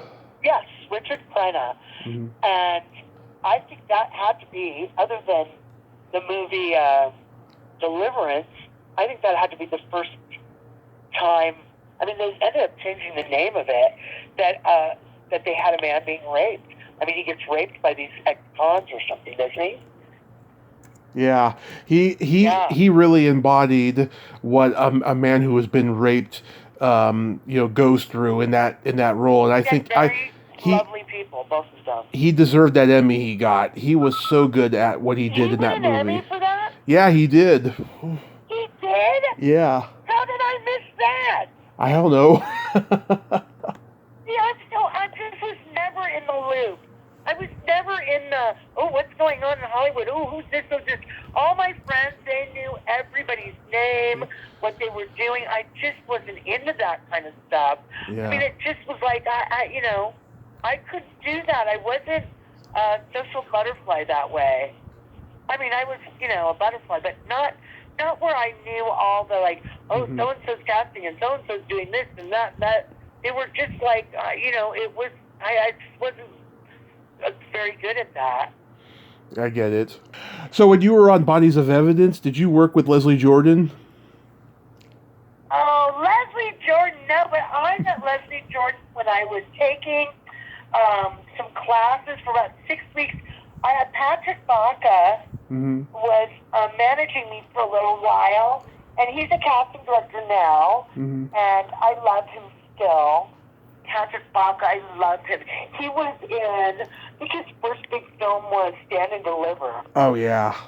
And Patrick was just great. I mean, he's just fabulous, and he's still fabulous. And he suggested, and I met him at PGA, PAG, Professional Artist Group. Yeah. And so it was this, you know, place in Hollywood, and they were doing classes, and, you know, I always love when I come in, and then people don't think I've got, there's something about me where they don't think I've got the chops until I get up, and then all of a sudden, because they think so little of me, when I get up and perform, then it's like everybody's my friend, because it's like so shocking to them that I'm as good as I am. And I don't mean to sound egotistical or anything. I've worked my fucking life on nothing but trying to improve myself as an actor. It's really like it's my path to enlightenment, and it has been. Yeah. Real acting. I'm not so much sitcoms or anything, but Mm-hmm. some of the shows I've done where I've just real acting and on stage is an unbelievable experience. I just love it so much, Tommy. And that's why I act all the time. I mean, and that's the thing about being here. I'm doing it all the time, and there are all these different parts that I just feel so fortunate because I used to say that even when at Celebration Theater, Superman with Clutches was fucking awesome play, Yeah. and original. And I'm like going, really, Hollywood, the money is the icing on the cake. Because the money that I would get for doing these guest shots and everything, you get thousands of dollars, right? Mm-hmm. For a couple of days or a week or whatever. If you got signed on as a regular or something, you make, then it was like 10,000 or something for a week or something like that. But it wasn't good. Mm-hmm. It wasn't good. And then I do these plays that were just so wonderful and such great writing and the audience, and I could be parts that, like, you can be a regular woman on this. That they wouldn't cast me on. I mean, you couldn't just be a girl or a human being that was a woman without, having some kind of, I don't know, look. It was just so, one-dimensional kind of crap. And so, but the real stuff was that I was doing equity waiver and just kicking ass. And I thought, well, this is what I love doing. And I have to remind myself that because sometimes I'm like going, I go, but I don't know now that I'm older. I just love it so much. And I see the bar being raised where I'm at now. There were a lot of people. I've got one really good friend of mine, Mura, who has done just a ton of, she's from Reno. She went to, she lived in L.A. apart from her husband for like 7 or 8 years with a group of people, and they would get the breakdowns. They had a management service, and I mean, she's a great actress. We have some really great actresses and actors here. And, now, nobody did. Community theater. I go, if you say that one more time, I'm going to kill you. Because I'm just not into that. So, all of a sudden, all these people that, worked in Hollywood, and even the ones that don't, if you're not in L.A. or New York or Chicago or maybe, Ashland or something, you don't have the master teachers. People don't see it as viable. Yeah. So they don't respect it the way they should. And so, but anyway, we've done unbelievable work. Where you go, if anybody walked in and saw that, actually there was a producer I knew that was up here that was an older person who was a friend that I had that I knew from my parents, and she had come to Reno and looked me up because this old friend that we had. And she came and saw I did Good People. And I said, well, why did you come? And then I remember she came to a matinee, and afterwards she walked up and she goes, I had no idea. I had no idea. Because it's like the fucking most incredible, I mean, the work we did. Yeah. Anyway, so Moira did she was a regular as a judge on one of the, was it a Law and Order or something? She did a lot of stuff. So, we work really hard. We love it. I feel lucky. I would not be doing all of this acting. Especially now, there's no equity waiver anymore, right? It's fucking in the tubes right now because of all the bullshit with AFTRA, I don't know. It's insane. So anyway, I just feel like really it's acting that I love, and and it changes people. They affect you, how it affects me, how it affects with other actors, what we can create together. I mean, what other art form requires so many people to work together to create it? I mean, it's really amazing, and that you connect. It's a different show every second. It's so ethereal, it's just gone. But I mean, there's such beauty in it. I just fucking love it. I just love it. I just love it. And I'm just so happy I get to do it. And, I just thought of, now they're starting to pay actors just little stipends, which is good, right? Yeah. We'll back, it's not your fucking actors. And they do, and they're really, I just love it. I can't say enough about it. And it's a great community here. I know it's Reno, but let me tell you something. Mm-hmm. The arts here, the artistic community is really great. The theater community, it's just, I love these people. And it's a big group, and there's a lot of artists here, all different kinds. Mm-hmm. And they're really nurturing it. They really are. Mm-hmm. And I just love it. I just love it. Did you say earlier that you did stand-up comedy? Well, they kept trying to get me to do stand-up comedy. Mm-hmm. So I went to the Laugh Factory one night, an amateur night. Yeah. And I did stand-up comedy, and it was Jamie, what's his name? Jamie Masada. Yeah, he hires me. Yeah. And here's the thing, because, we used to go to dinner and stuff. That was like when Bud was doing, the improv. And we used to go to the improv, Mm-hmm. and Bud was there, and we would hang out. Mitzi at the Comedy Store, she hated Bud from what I've been told. Well, we didn't go to the Comedy Store. We hung out at the improv. Yeah. And then, but wait, what was I saying? What was I saying? Oh, yeah. So we go to the Laugh Factory, and he freaking hires me. Yeah. He goes, come in, like, do a thing at like 11 every night. And it was like, I love acting because it's not me. There's a brick wall. Yeah. And I do not have, that's why I never did hallucinogens, right? Yeah. They were like, let's go back. And I tried mushrooms when I was 18, and I like had a bad trip. Who's my friend? It was just like, I did not have the self. And I just didn't know, like, I'm already on a bad trip. My father's a priest, and I'm gay. I don't need hallucinogens to fucking freak out, right? Yeah. Please. And I remember the first time we tried mushrooms, we're like, well, these aren't working. We took a whole bunch, and then this friend that I was in high school with, he's on the new dating game. So we go to Hollywood, right? Yeah. Just get some mushrooms, and we're like, this isn't doing anything. What's it supposed to do? And we're sitting in the new dating game at night in the studio audience, and Robbie was on, and Robbie was like, he would walk like this, and he was like, oh, and he was just a goofball, right? And he was like, and it's funny because God bless him, and I love him to death, but these girls wouldn't have picked him, but they picked him because he was so fun and funny, but she picked the wrong number, but she said his thing. So meanwhile, the show's going on, we're in the back row in Hollywood, in a soundstage, watching the dating game, and we start coming on the mushrooms, and it's like, oh my God, we start laughing. And see, then I start laughing, and my face freezes like ugly freezes, so it was like we had to leave. It was terrible. And so, wait, see, now I'm forgetting, what got me talking about hallucinogens even? About stand-up comedy. Yeah. About stand-up comedy.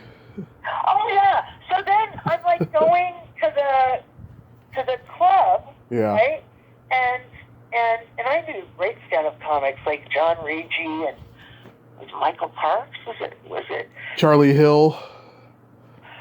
John Ricci was hysterical, and then he became a writer for like Gary Shandling and all these shows, and then he ended up writing, 30 Rock and directing and producing and Will and Grace, and now he's I don't talk to him anymore because but he's a fantastic actor. I mean, he's made his fortune in writing because he's so fucking funny, but what people don't know is he was a brilliant actor. He was so good. But anyway, so I start feeling like Ricky Ricardo. Like I'm going to the club at 11 o'clock at night. And I didn't really have a routine. I just get up and start going, talking about my dad being a priest and that, everybody thinks I'm Jewish from New York, but I'm not.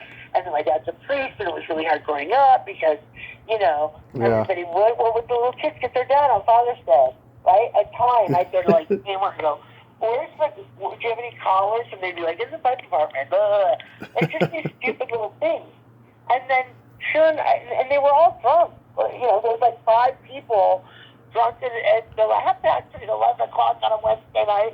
And then I remember people would come up to me afterwards and they go, hey, so how do you say goodnight in Hebrew? And I'm like, I'm not fucking Jewish. I just spent the whole time saying that. But all the stand-ups there, boy, talk about, that's a whole different kind of ball game. And they had, like, I called it stand-up comics and G's because they were all standing there and they didn't really have conversations as much as they kind of were doing routines when they talked to you. Yeah. And they were nice, but it was all about, like, now we got to go to this club and see when we can get on and stuff. I mean, these were comics. It's a different animal. And you gotta, I mean, it was like, I didn't really enjoy it. Although I remember one person came up and said, oh, you know, do you have any representation? And you're kind of unique and you sit, you know, most people stand. And I'm like, but I didn't really have a routine. So I stopped doing it. Again, I just wasn't as secure, you know, with myself. And that wasn't my thing. I always used to think that would have been how I made it. I mean, it would have been a great way to go, but I probably would have wanted to do something like, like Whoopi Goldberg. I remember walking into my house one day and looking at it was HBO. It was like, you know, and I'm like, who is that? And it was her one-woman show that she had started in brilliant. San Francisco. But nobody knew who she was. I had never heard of her or seen her. And I walked in on it, and I'm watching this woman, and she was being the Jamaican, and then the heroin addict at Anne Frank's house, and then it was the Valley girl, and I didn't know who she was, because I just saw these characters, and it was like, you know where it stops you? You're just walking by, and you go, and you stop, and you back up, and you sit down, and you're like, holy shit, this person is fucking unbelievable. That's what happened. The same thing when I walked in and I went, who is that? And it was Eddie Izzard, who was the only man I ever wanted to marry. And now, as a woman, I would want to marry him too, because he's a genius, but so was Whoopi.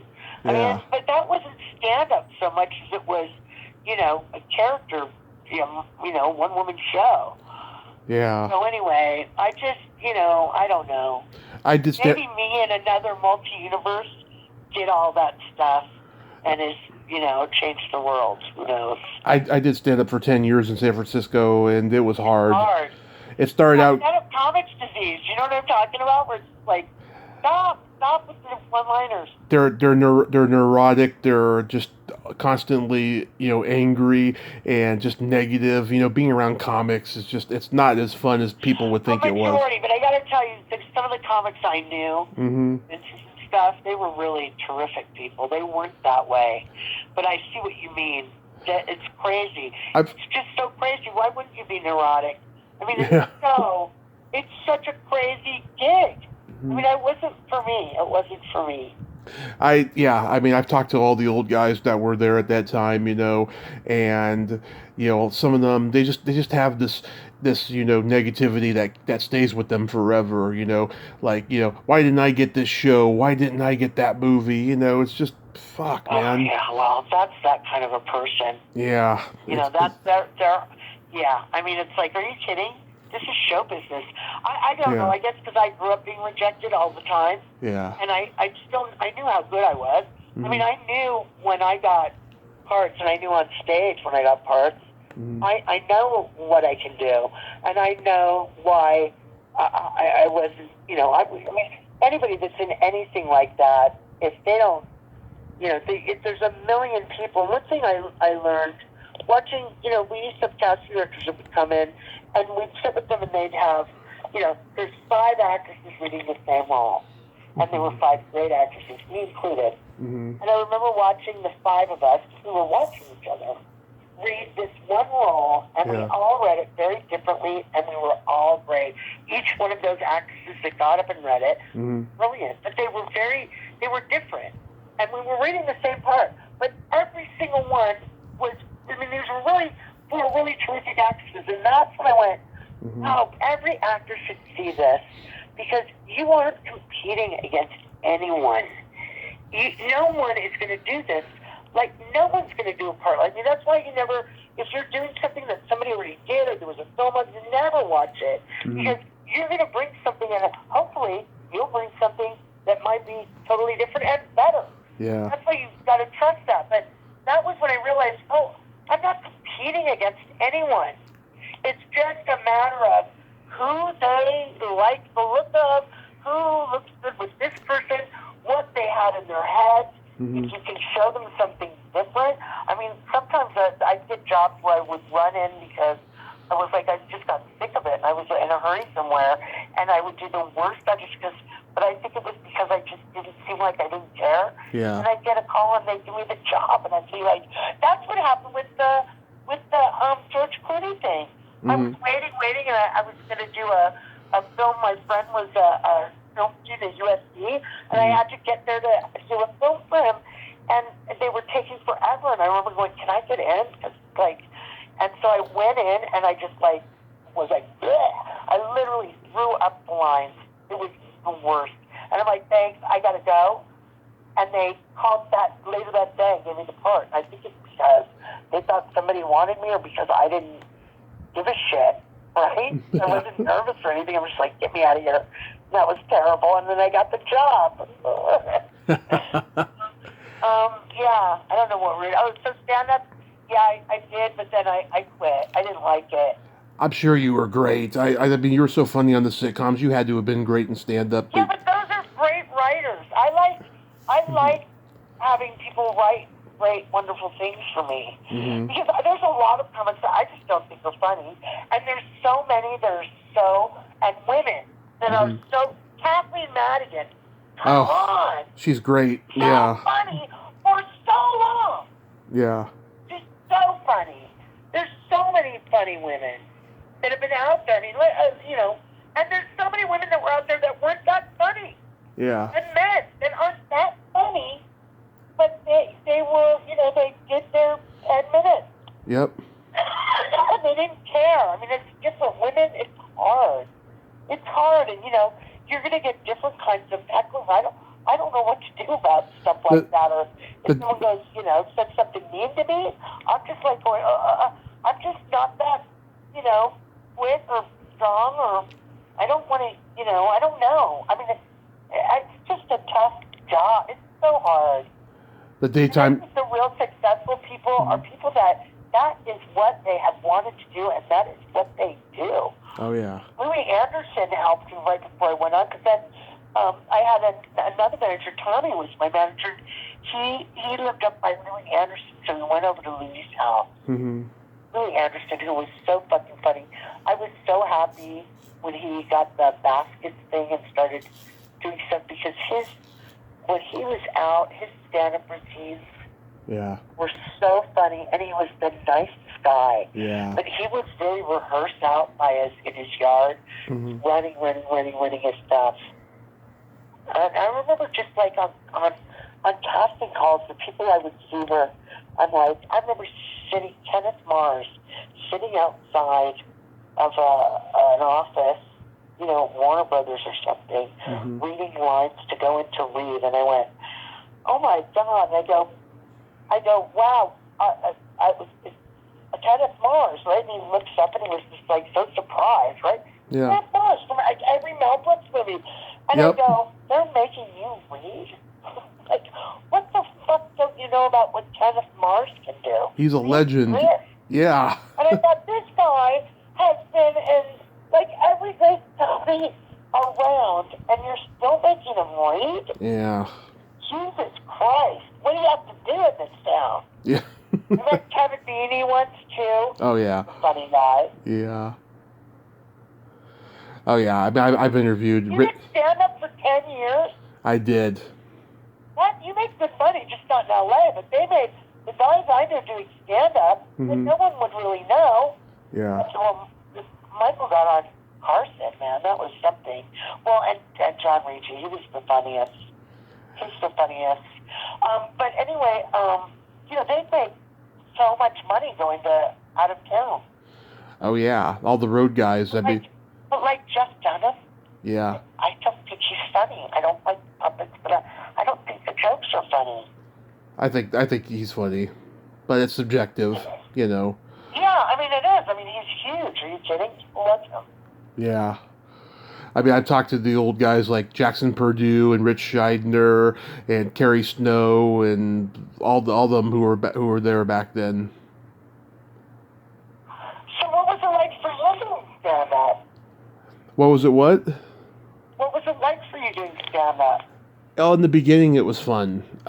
You know, I when I first got into it, comedy was in a weird place because the internet was just beginning, and you know nobody knew where it was going to go. The biggest comedians in the world were Carlos Mencia and Dane Cook at the time. Nobody else knew what was going to happen, and I took a break. And when I came back, all these testosterone driven alpha males were doing stand up, and all these like woke feminists were doing it. These housewives who were just trying to get away from their husbands, so they took up a hobby of doing open mic.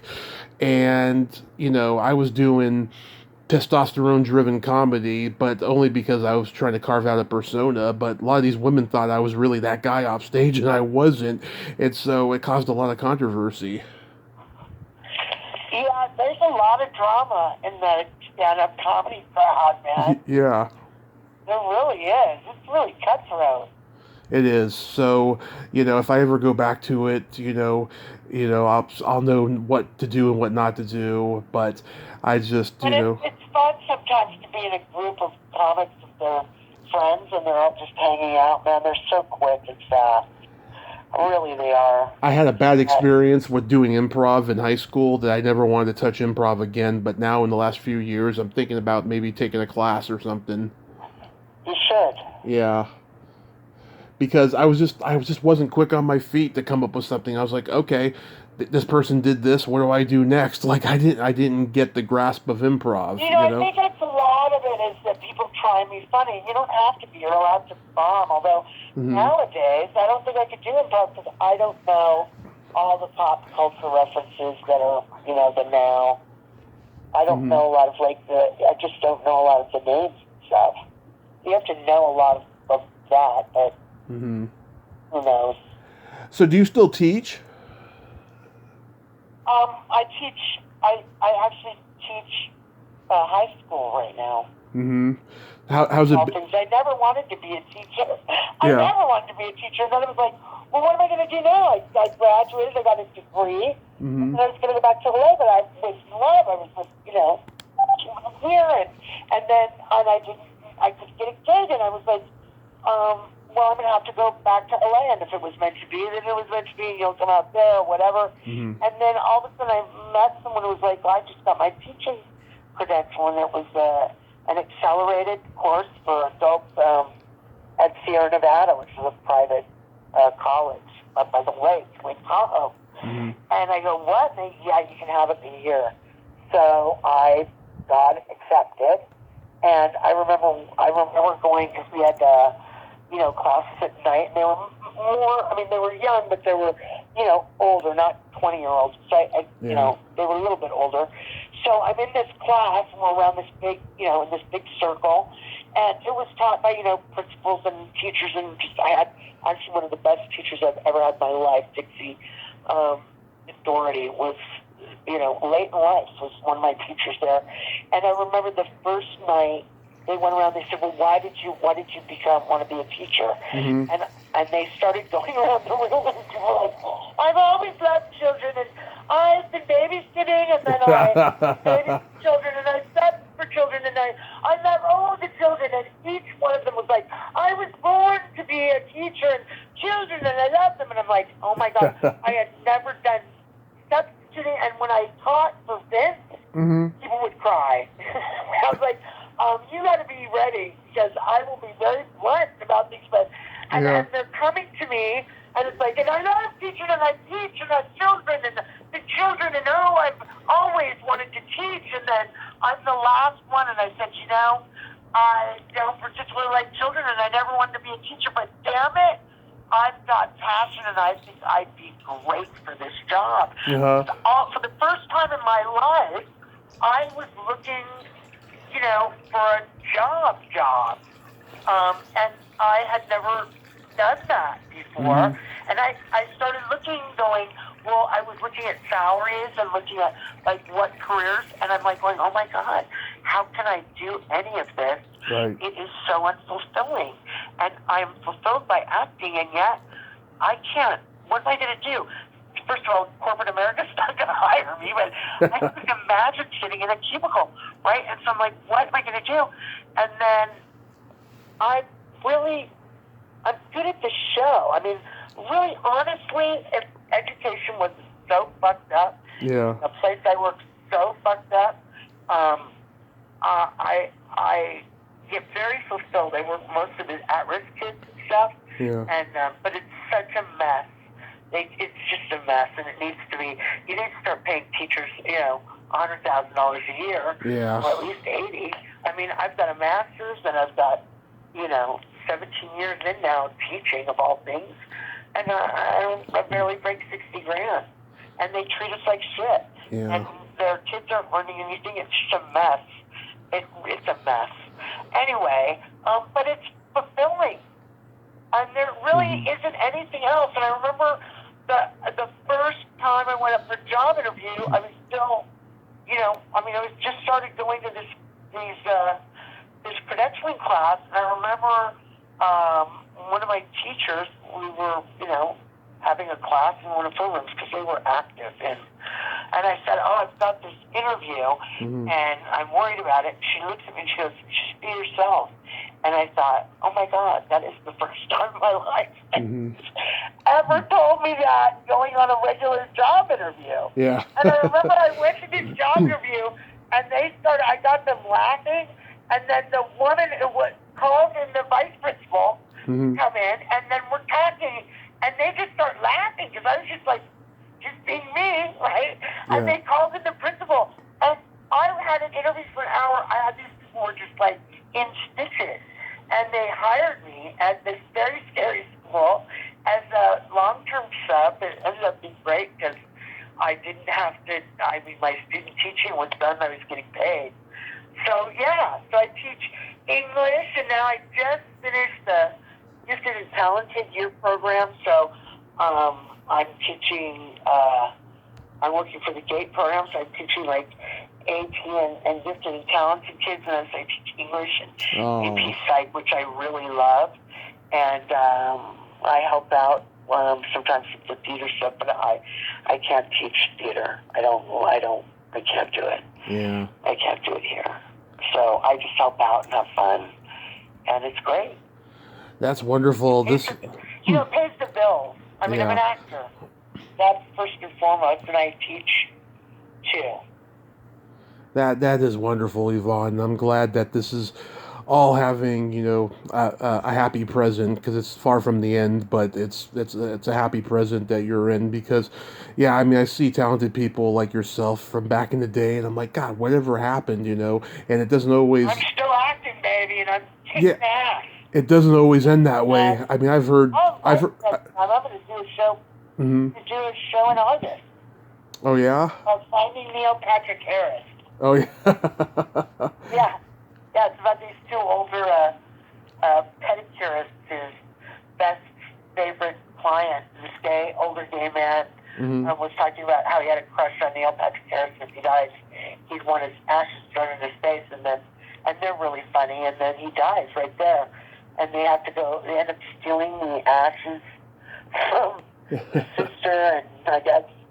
As a story, and they go to find Neil Patrick Harris to throw this guy's ashes in his face. But as they're making these travels, it's in a baggie now, and there's tape around it.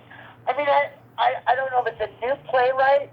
Sometimes they do new playwrights. I did one new playwright a couple years ago called The Play About a Dick. Oh, this guy writes like Mammoth.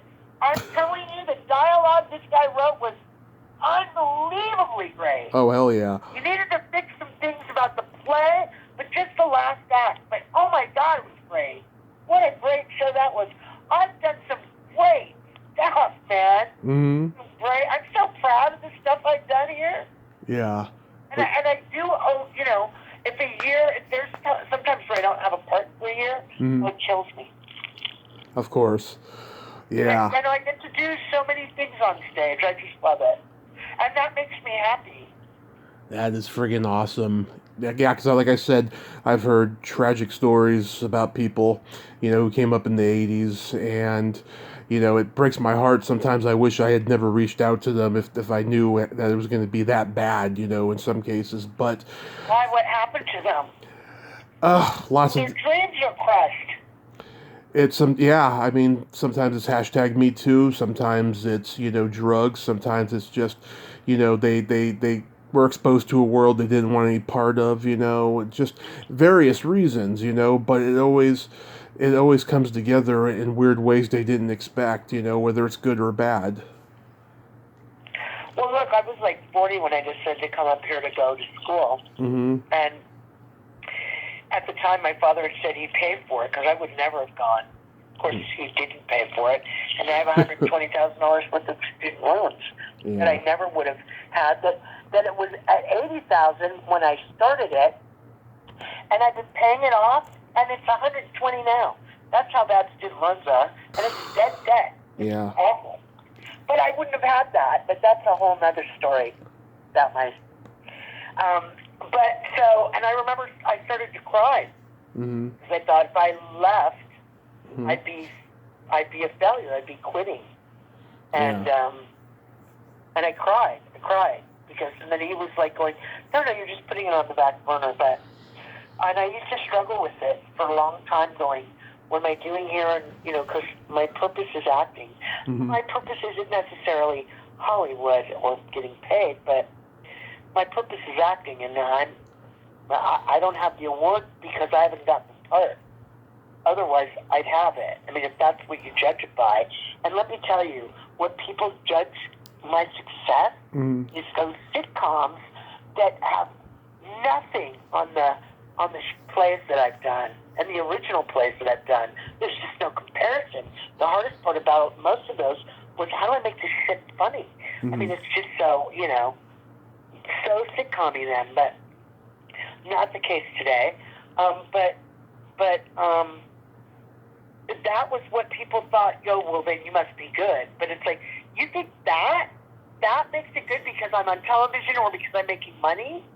But that's not what the art is. That's not what's good. What's good is what I'm doing on stage where they let me be things and there's these great scripts and I can be all the things that I am in real life. I can be sexy and I can be, anything. I can be funny and I can be mean and horrible and fabulous and all the normal things that everyone in the world can be. And when you are in front of an audience and they feel you and you feel them, there's nothing, there's nothing like being in a town and then hearing people go, I see, we come and see you all the time. People I don't even know. Mm-hmm. You're just like going, I'm doing it. Or people that, they literally, that's a joke.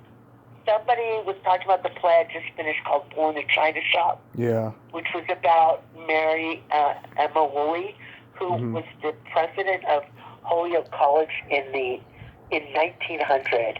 And she was, an incredible woman that changed the face of women's education.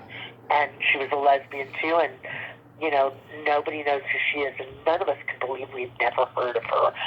She was a visionary, friends with Roosevelt and Virginia Woolf, and she went to Europe and she started paid sabbatical. She was like amazing.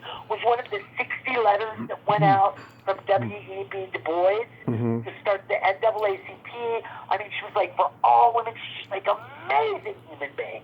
Right? And she's with her lover, Jeanette Marks, who started theater in Holyoke for 50 years, right? Mm-hmm. So we'd never heard of her, and it was this, so it was this new script. This woman had gone to Holyoke, and then she went to Columbia, and she wrote her first script, and it was Born in a China Shop, and I had just finished it, and I was going somewhere with that. I don't know where it was, but, so they were doing a blurb on it in that news, and then on the paper, the newspaper, and all of a sudden I see this post on Facebook. One of my friends goes, from now on, I shall always refer to you as Evonne Kezios, local favorite. And I looked down because one of the teachers goes, "You know the news last night." And sure enough, in the newspaper, it says, "Local favorite, Evonne Kezios." And I thought to myself, whoever did that, I never need another gift for the rest of my life, because I just, really, this was like just a couple months ago. That is my deal. I'm like the happiest person in the world. I'm like, maybe you recognize me, local favorite, Evonne Kezios. I'm going to get a shirt. This is Evonne Kezios' local favorite. It's very fun, and it's very nice. It's like, I mean, you know. Yeah. What can I tell you? I'm getting everything except money, but I'm certainly doing good stuff. And, you know, you were not working with all professionals, but let me tell you something. The more people see what happens when you really put the work in, it's a craft. And people that study and learn, and if there were master teachers here, then, you know, it might be different. But even without that, I see every year, I see the actors around me, and they're, you know, there's some great actors here too, but they start stepping up the game because, you know, they start, you know, it's just really developing. The theater here is really developing. It's great. That's I awesome. I keep saying that, but it's important. I'll never stop because that's really what I love to do, what I was meant to do. Mm-hmm. And, you know, Hollywood or not, it's fulfilling, and it's a beautiful thing, making art. It sure is. It sure is. We have to play my secret silly game now. What secret silly game? Okay, this is a series of silly slumber party questions. No win or lose. Just pure fun. And how the game works is, I'm going to ask you a question, you answer it, and then you ask me that's the exact same question, and I answer it. And I hope I'm clever. Yes. And you can comment on the answers of mine, so... Okay. Okay. Evonne, are you ticklish? Yes. Yes, I'm very ticklish. Yes, I'm very ticklish. Are you, Tommy, are you ticklish? I am so ticklish that if you tickle me and it's pre-planned, I enjoy it, but if you tickle me without warning, I will hit you in the groin. Oh, well, I will tell you. Well, where are you ticklish? I'm ticklish on my side. Yeah, my shoulder blade, the soles of my feet, around my belly button, places like that. My mom, when we were little, used to tickle us so we almost peed. I can't do that. Yeah. I don't know. I haven't been tickled like that in a long time. But I like tickling, too. Mm-hmm. What's your favorite part of the body? It could be anything. The favorite part of my body or anyone's body? Anybody. And I think I know what it is, but go ahead and tell me. I don't know. I like bellies. I like breasts. It depends on the person. Mm-hmm. I like skin. I like lips. I love a good kiss. Oh, God. I mean, literally, I've, had, you know, seen people going, "Oh, wow," and then we, kind of hook up, and then, the minute we kiss, if they can't kiss, I have to literally run away. Kissing is very important, so I love soft, beautiful, sensual kisses. I like skin. And I like feeling, you know, feeling a tummy or legs. I like it all. I love it all, really. Oh, I'm going to have some fun what later. About you? What's your favorite part of the body? I'm going to have some fun later on tonight, but my favorite part of the... My favorite part of the body is the belly button. Really? Mm-hmm. Innies or outies? Either way. I mean, every time I see a belly button, I think of this girlfriend I had when I was 6 who had an adorable Audi, and she was always the girl that got away. We drifted apart in junior high, and I tried to get in touch with her years ago, but she was fucked up on drugs by that point, and it's always been kind of a sad thing. How old are you, Tommy? When were you born? On Monday, I will be 39. I was born in 1983. Well, you're so young. I'm old. But I look young. But, you know, people my age, man, we grew up in the 70s. To me, decade. It was, cocaine and Yep. Studio 54, and then it was the 80s, and, a lot of people got fucked up on drugs. But, and then a lot of people still do drugs, they just don't talk about it. That's what I found. Yeah. Like, everybody's still doing it, but we're not talking about it because we have jobs. Yeah. And I know people, some people got really messed up on it. Yeah. It's sad. Too But bad. what color are your toenails painted? But they are not painted. But if they were, they would probably be some shade of pink. Okay. Like a soft pink. I love it. What color are your toenails painted? They're not painted at the moment. The last time they were purple with sparkles. Oh, purple with sparkles? Yeah. Well, that reminds me, but I don't know why I'm thinking of a pony. Sparkle pony, maybe. I don't know. Yeah, it would be a kind of a soft pink, which you wouldn't think, but I actually look good in pinks. Mm-hmm. And yet, it's not like one of my favorite colors or anything, but I look kind of good in pinks. They look cute on me. Yeah. I love, like, bright colors. Are you fall, winter, summer? I just, a couple of years ago, played Weezer, the stage version of Still Magnolias, which I had never read. Mm-hmm. That was good. That was good. And you know what? Mm-hmm. It was better than Shirley MacLaine in the movie. Yes, I was. Yeah. Yes, I was. And I walked around for a year and would hear, Weezer! And it's like, yes, man, that's me. We actually thought about opening up a bar called Weezer's, where it would be set up like there would be like salon stools at the bar and stuff like that. Would that be cool? Oh, I'd go there. But I digress. You would have fun there too. What would you say is your best personality trait? Well, I'm funny, Mm-hmm. and I'm direct. I'm pretty honest, Yep. and I'm a real softie. Although people wouldn't think that, but I've got a really good heart. But I'm funny, and I'm kind of like a kid still. Yeah. And I'm witty, and I'm strong. I've got a lot, but those are my good ones. And I like people. I like hanging out with people. Mm-hmm. I totally agree. For me, I have empathy and I have no filter. Yeah. So you're directed. Yeah, you know. Well, I've got a filter, but I don't like it.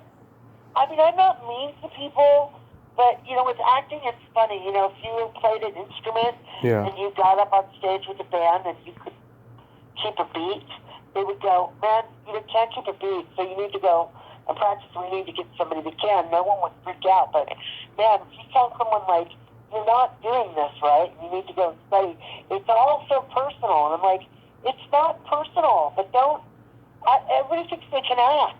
They can't. It's like you can't all play a guitar. Yeah. Anyway, don't get me started. Okay. What's your favorite place to have a quickie in? Oh my gosh, my favorite place. There's been so many. It depends on who. Oh my God, it totally depends on who. I mean, there's been so many. Mm-hmm. It doesn't matter. It doesn't, where it is doesn't matter. Who it is and how it is, honey, is what it's all about. I've had fabulous stuff in a number of places and positions and costumes and all kinds of things.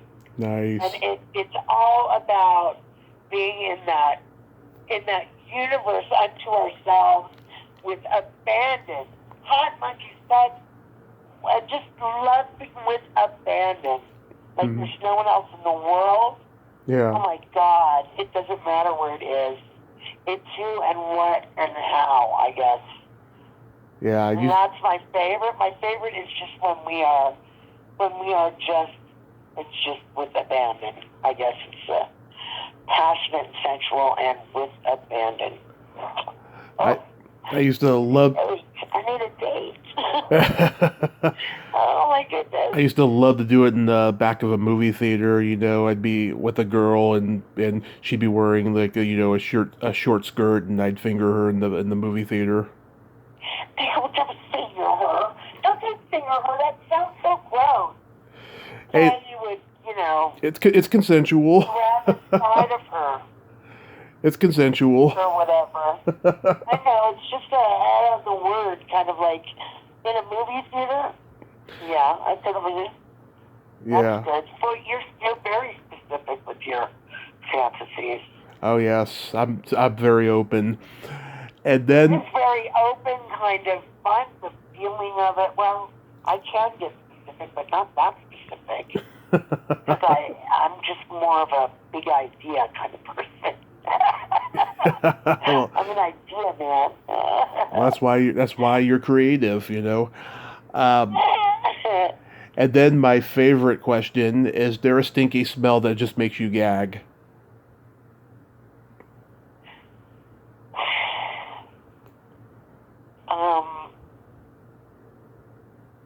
Let me think. I don't like the smell of cabbage. Mm-hmm. But I don't like bad breath is tough. Or really, if there's bad body odor, but that's rare. Yeah. But once I knew someone that, and I wanted to say something because it was just like, oh my God, I've never smelled like body odor like that. And I know they were a clean person. I don't know what it was. Yeah. Or really bad breath. That's kind of where you got it, you can't, like you have to move back. Yeah. Those are the worst. And I'm pretty, and especially like, look, if I'm into you, or if we're talking about that, Mm-hmm. if I'm into you, those are the only things that would really be like, bad breath would be tough. Because I don't care. Mm-hmm. I'm abandoned by friends. Women are beautiful. I love them. So it doesn't matter to me. Love it. And I think that's it. That's the only thing I can think of where I go, oh my God, I have to step back. For me, it's either farts or feet. Farts can be really bad. Mm-hmm. Farts or feet, the two F's. Yes. Someone told me that should be the name of my memoir. Farts and feet and fingers. Farts and feet. Yeah, put that fingers in there too. There it is. Because comedy works in threes, you know that. Your stand-up. Yeah. So you mentioned earlier about telling jokes. Like, do you have any jokes for me? Because I got jokes for you. Jokes? Yeah. My gosh. I knew great jokes. I mean, Mm-hmm. like joke. Yeah. I knew some good ones. There's that one that, like, what do you see the gay horse? Hey. Well, yeah. but I went through good jokes that I have. So there's this old man, and he's walking down the beach, and he's kicking at the sand, and he kicks this bottle, and it opens up, and this genie comes out, and the genie's like, oh my God, thank you so much, and I'm going to grant you anything you want, you name it. No, the old man says, no, I don't need it. No, anything you want to free me from that bottle. And the old man says, well, and he reaches in his pocket, pulls out this old piece of paper, and he says, this is a map of the Middle East, and I would like peace in the Middle East. And the genie goes, I'm not God, man. I'm a genie. Even I can't. I wish I could, but I can't make the Middle East impossible. Anything else, but that's impossible. No one can do that.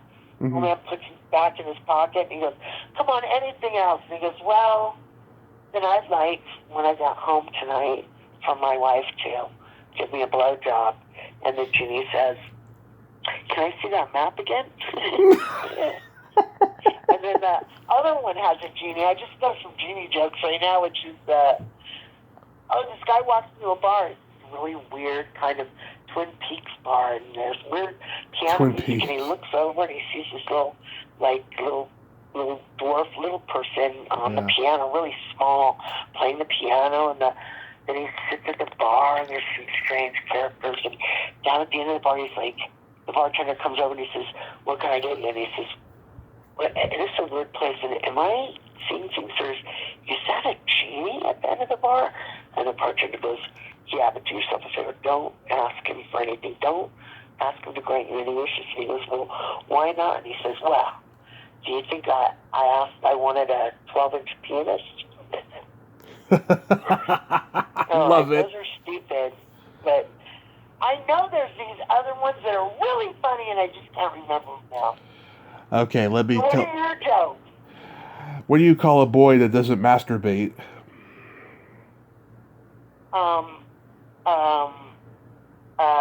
I don't know. What do you call a boy that doesn't masturbate? A liar. Okay, that's pretty funny. Yeah. Do you have another one? How do you make your wife scream twice? How? First you fuck her in the ass and then you wipe your dick on the curtain. Oh, shut up! Whoa! Look, I screamed, and you just said it. Ew. This is gross.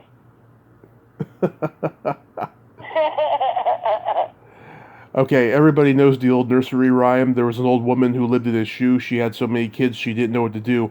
What did her right leg say to her left leg? What? Nothing. They never met. I don't get it. Am I stupid? It's because they were they were separated because she was too busy making kids. Oh, God. Why do blondes write TGIF on their shoes? Why? Toes going first. Oh, God. What are the other ones I know? They're better than this. Oh, come on. But I can't think of them. Oh, well, this was kind of racist, but it's so funny. Okay. Well, then I'm going to be a racist on your podcast. Okay, let's skip that one. I have another one. Just cut it out, can't you? I could, but it's a real pain in the ass to edit. Okay. It's just really funny. It's not that bad. I mean, it's not bad racist, so I don't want anyone, but I think it might be taken that way now, so Yeah. I'm not going to say it, but it's too bad because it was funny. Okay. Oh, wait, I don't know. I can't think of another one. Why is drinking cheap beer like going down on your sister? Ew! Why? I don't want to know. It's the same taste, but it's still not right. That's what listen. La, la, la, la. I didn't even hear that. I don't even want to know. Okay, you know the difference between a golf ball and a G-spot? None of them exist. There's a clitoris. Get used to it. I love that. There's no, what's that? A man rather spend... I just read that What? a scientist just found out What? that the dolphin clitoris is a pleasure center. And I'm like going, they're so surprised because they're like, gee, that's amazing because it doesn't work that way for women. And he was like, only men in 2022 would be like, do you know the clitoris on a dolphin experiences pleasure? And I'm like going, I just thought that was the funny. Well, that, first of all, like dolphins rape everybody. Yeah. The dolphins. They are crazy. Do not lend them your car. Give them any money. Because they will take off and just fuck and destroy your name. But Yeah. I'm like, just that just cracked me up. That they're like so shocked that a dolphin clears. You know, it's like going, I wonder if that happens with any other animals, because it doesn't happen with women. It's like, oh no, that's not really true, you guys.